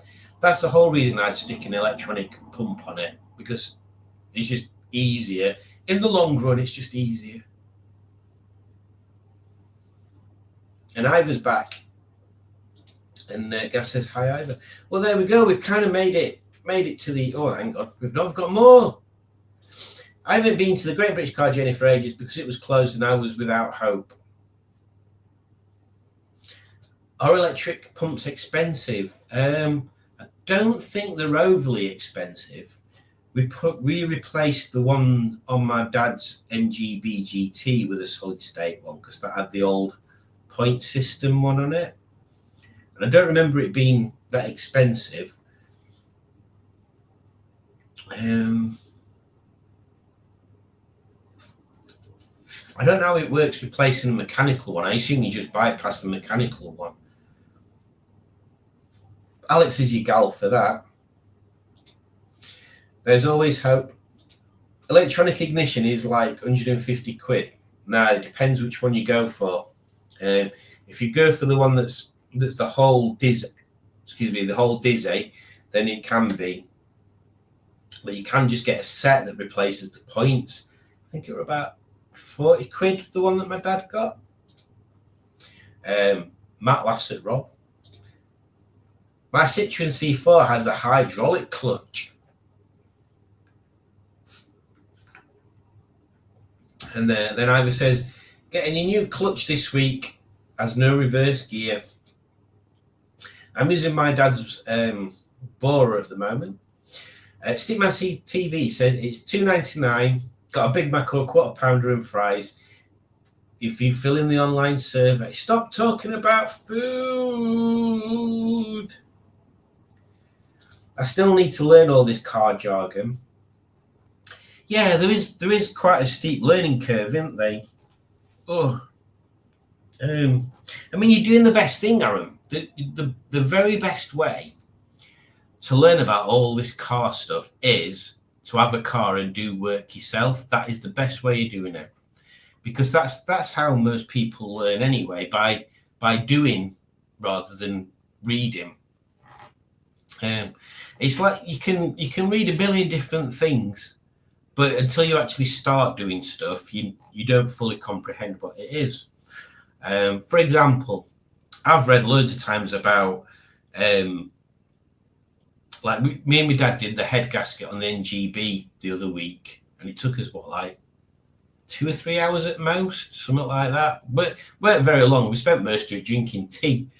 But I knew the theory of how to do it, but it's not until you actually do it that you kind of put it all into practice, and how the bits fit together, and then checking the valve clearances afterwards. So all that sort of stuff. Suppose like timing belts and changing a clutch. To me, I'm like, oh, there's going to be something awkward about it. I bet it's not. I bet as soon as the car's in a position where you can get to everything, straightforward. Just needs big tools. Not as big as this one though. Look at the size of that one. Look, fits my head. Look, hey. Oh, I'm in a spanner. Oh. I don't know what I'm doing. I think humans will be almost extinct in 200 years. I think you're quite possibly right. Not overly expensive, says Matt, honestly. Humans with much brain seem almost extinct now, says Dick Dastardly. They do. Everything's becoming easier. Like, my dad was telling me about his neighbour's car, his new car that he's just bought. And, yeah, he's not a car guy, his neighbour. But you expect when you're paying 20 grand for something that you at least want to know how it works and what it is you're buying.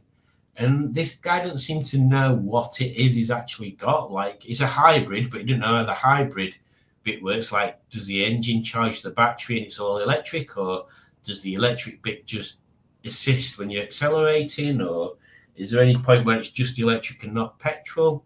Don't know any of that.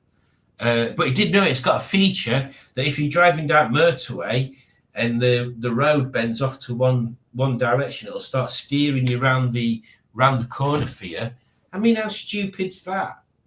Let's just forget about people having any sort of interaction with a car until it's too late. Honestly.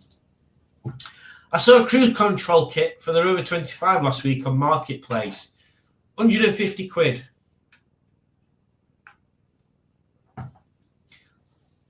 Each to their own on there. I would say forget bolting shit onto it. It's a nice car as it is. Cruise control, why? Everyone says it drives and has reconned engine, but it is a project. Well, if it's reconned engine, that should be good. Not necessarily a lemon. You get all these things that are all different. My Standard had many fueling issues to start with. Mostly it was mucking the system. Luckily, all of it is roadside fixable, being fully mechanical. Oh, yeah, I suppose that's another. Yeah, maybe it just needs a good clean out. That's the thing with classic cars. You never know what people have done before. I'm useless with car jargon, says Matt, but the people I've met over the last 2 years are quite literally amazing, and most issues can be solved either by them or because of them. This is true, Matt, and you're not completely useless. You know quite a bit. I think you know more than you actually think you do, to be honest. It's just a confidence thing. Oh, and I have a homemade bike pump attachment to blow it all back into the tank at high pressure. Good for getting you home to do another tank. That's a quite good plan. So you've got a pump that you can push the muck back down the fuel system into the tank. Very good. I knew he was a nut. Cheers for the last year, Simon. It's nice to have a distraction. Oh, I'm sad you need a distraction, but you're very welcome, Matt. Welcome, Matt. Hey! I don't get on with cruise control. I get all hyper watching gaps. Yeah, I've only ever driven. No, I've driven more than one thing with cruise control. I've only ever used it on one thing. And this is the only time that it was useful. Every other time it was pointless. So we went to France with my parents, and my dad had we went to my dad's C4 Picasso designer, I think it was. So I'd got all the bells and whistles. It was quite nice, actually. It got little air vents for the rear passengers with their own heat control. It got little pull-up blinds for the back windows, and all sorts of groovy stuff, mood lights and all that stuff. But it got cruise control. In the UK, absolutely pointless. Absolutely pointless. Because you're having to use your brakes or slow down for people or whatever all the time. There's too much traffic on the motorway in the UK, I think, for cruise control. As soon as we got into France, you can drive for ages without seeing anybody. And if you do see somebody, you're doing more of a different speed, so you can just go around them. So I did use cruise control in France, but not in the UK. I keep telling folk, I've still got no confidence. I've just accepted my weirdness. You can be weird and confident. You can be weird and confident, Matt. You know, one thing we've never spoke to Matt about, and we need to address this, is music. I have literally no idea what kind of music Matt listens to. None at all. No idea. That's a subject we need to discuss, Matt. My dad's VW also has problems. We changed the brake light bulb, but now the horn and steering wheel buttons, etc., cruise control, stopped working. And the parking sensors, something's shorting out somewhere. It's quite unusual. They're normally all right, Volkswagens, for that. Cruise control is good where you have a variable cash cow speed limits on motorways. Other than that, I don't use it. And the oil sensor light comes on. I used cruise control all the time in previous cars that had it, even around town. But especially when I was driving late at night when the road was clear. My right foot hurts on the motorway, says Aaron. So I used cruise control on long motorway journeys. Weirdly confident. Sun visors are the best car gadgets ever. The sun visor, everything you say is going to remind me of a Jessie thing. The sun visors on Jessie are tinted perspex. They are sweet. Sweet! At least the Volkswagen runs and drives. Exactly. I listen to pretty much anything. If I like it, I like it. Suspension is making noises though. Crunchy noises when I go over bumps. It's probably drop links. Everything is drop links. That Fabia I had used to eat drop links. It's about the song, not the artist or genre. That seems the bestest weird answer. Indeed it does. And there we are. We have entered the end of the stream. So thank you very much for joining, everybody. It's been a pleasure as always. I've still got some wine left. I'm about to go downstairs and get myself a bowl of ice cream to see if that makes my throat not hurt as much. So, what is a drop link, says Aaron. A drop link, Aaron, is, so you've got your two suspension parts on either side that move up and down. And in between those suspension parts, at the front, you'll have what's called an anti-roll bar. Now, the job of an anti-roll bar is to transfer some of the pressure from one side of the suspension being forced up into force on the other side up as well. It's how they stop cars from rolling on corners. So if you didn't have an anti-roll bar, when you turned left, all the weight goes to the right and it'd squish down the right side of the suspension. By putting an anti-roll bar on, you're transferring some of that transfer of weight back to the inside. So if this moves up an inch, it'll try and push this one up an inch as well. But your anti-roll bar twists a bit. So there's more complicated bits and pieces in it. But basically, you've got a connection between one side and the other. So you've got an anti-roll bar, which is normally that shape. And then connecting the anti-roll bar to part of your suspension arm is a drop link. And it's normally anywhere between that length and that length. And it'll have a bolt coming one way and a bolt coming the other way. And Yeah, it's basically a ball with some sort of coupling, which is the bit that wears on either end. And the one on the Fabia just used to eat them all the time. I don't know why. Maybe it's a Volkswagen thing. But yeah, you tend to notice if it's a drop link, if you go over a bump, if you go over a speed bump, you wouldn't hear it as much because you're pushing both wheels up and down at the same rate at the same time. So the anti-roll bar is not really coming into play. But if you went over a bump, say, with one wheel but not the other, you might hear it then. So there you go. New tyre seems to have stopped Hope creaking. That's good. An excellent live stream. Good topics as well. Good.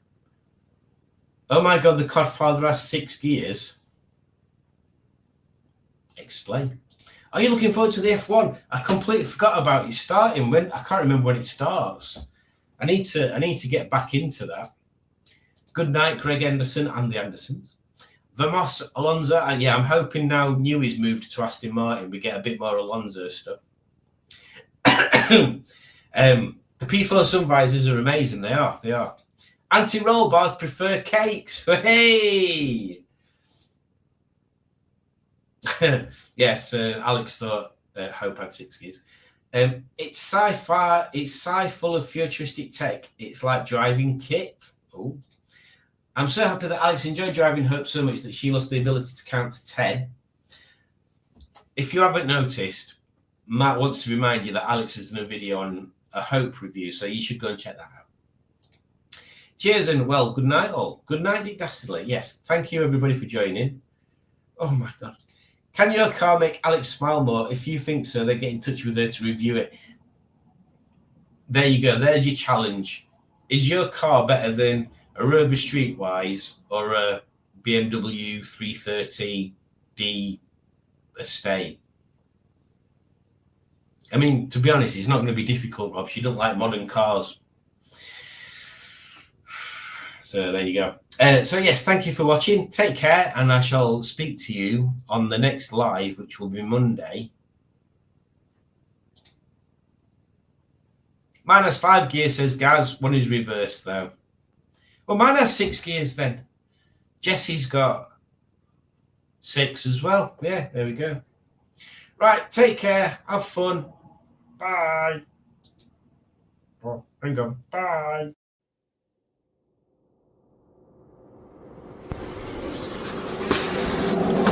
Every day.